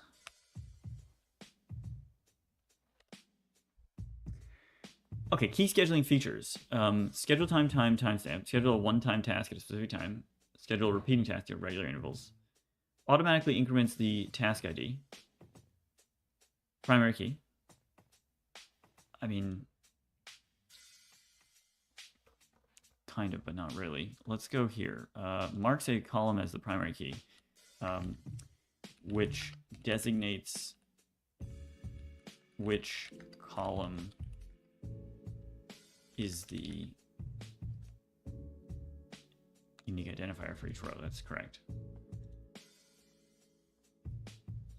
And now this has got to be wrong then too. Has a unique ID. That's fine. Represents a duration in microseconds. Let's see, what do we got here?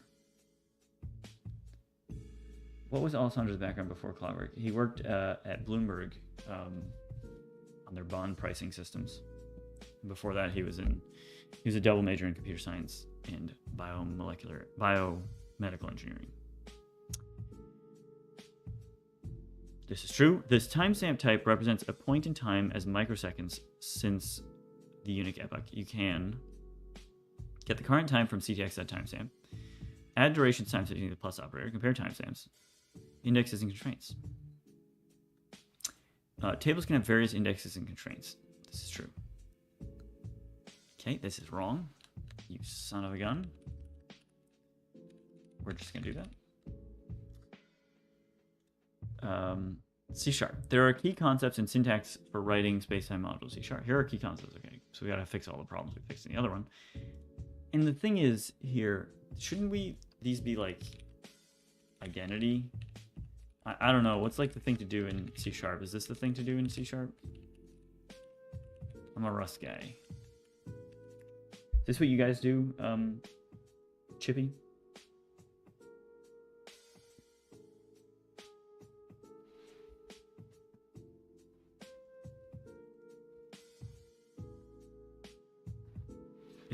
Do I want to do capital names for the thing? All right, we'll say yes. Actually, you know what? Let's just go to our docs. Capital for public. And I suppose these are public. Module test. Give them lowercase here, which is probably not what I want, but let me go to SpacetimeDB.com docs.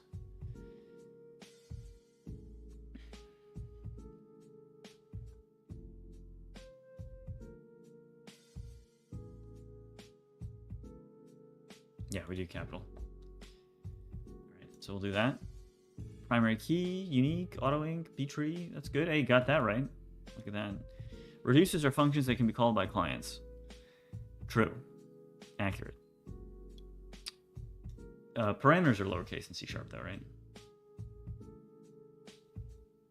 Oh, they do, don't they?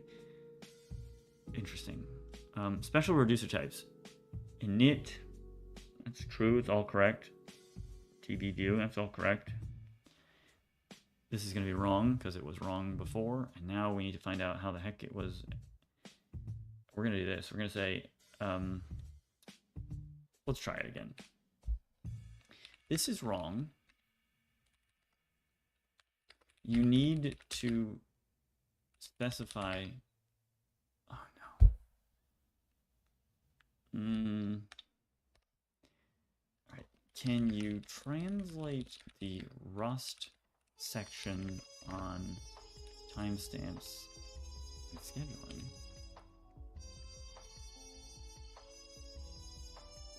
into the C# section on timestamps scheduling using the docs?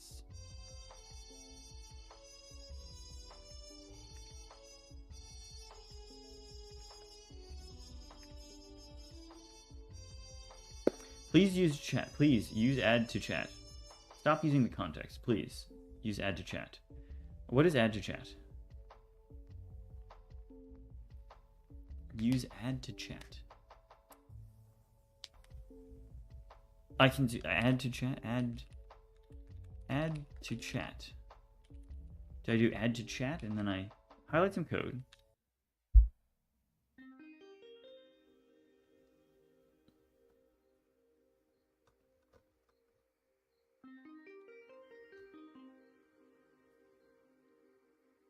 Look for a pop-up.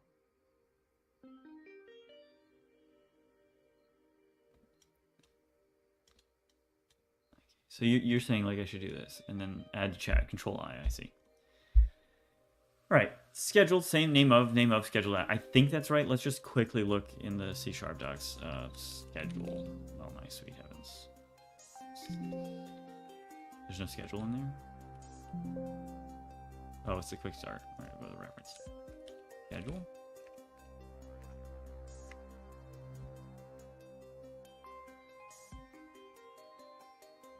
That's right. All right.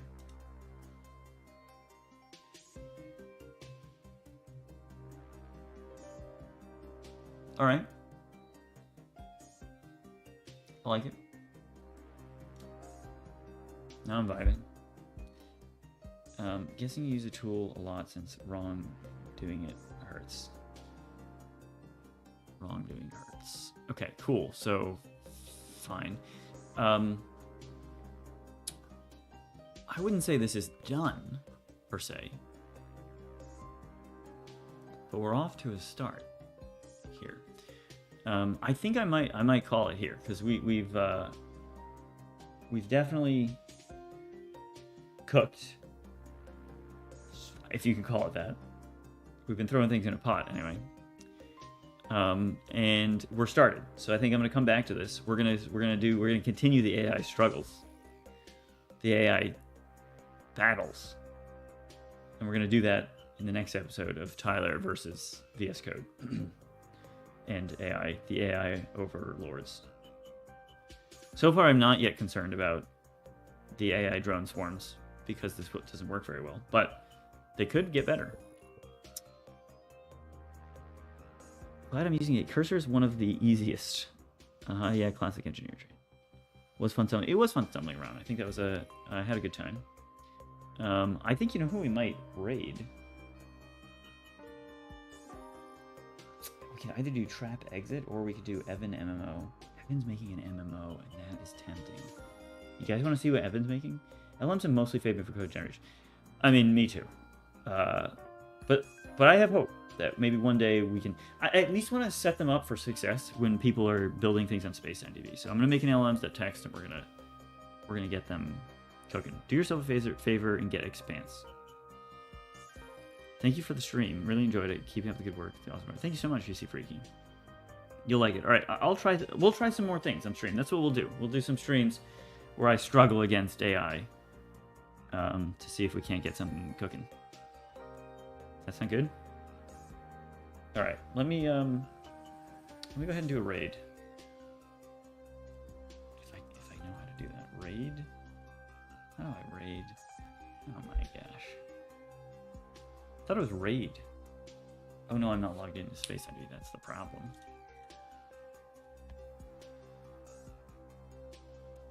Yeah, let's go back to my stream. Nope. Channel. Here we are. Raid. Right. Raid. Evan MMO. That's his name. Evan MMO. Is that correct? I think it is. Let's try that. All right. I'll see you all later. Thank you so much for stopping by. Appreciate everybody coming in here. Follow up with the pre-discussion about server meshing. So how can servers speak to each other about using SpacetimeDB? Intermodule communication. They can send messages between each other. And that's how you do it. You can call functions on other databases, kind of. It's a little bit detailed. Okay, I used raid, but it ain't raiding. That is what it's called in the docs, although it's not in the docs yet because it's not out yet. But it's coming soon. In Bitcraft we use it, but we don't use it yet outside of Bitcraft. So that's the situation there. Raids when you go offline. All right. In that case, I will see you all later. Been a pleasure. Thank you for the help. You guys have been awesome. We'll come back to this. We'll struggle with AI. We'll vibe. We will vibe. Peace. Oh, check out the demo project. I'll look into your PR. Yeah, definitely. Our bot's not working. One Kriare. Follow us and you won't be disappointed, but we'll get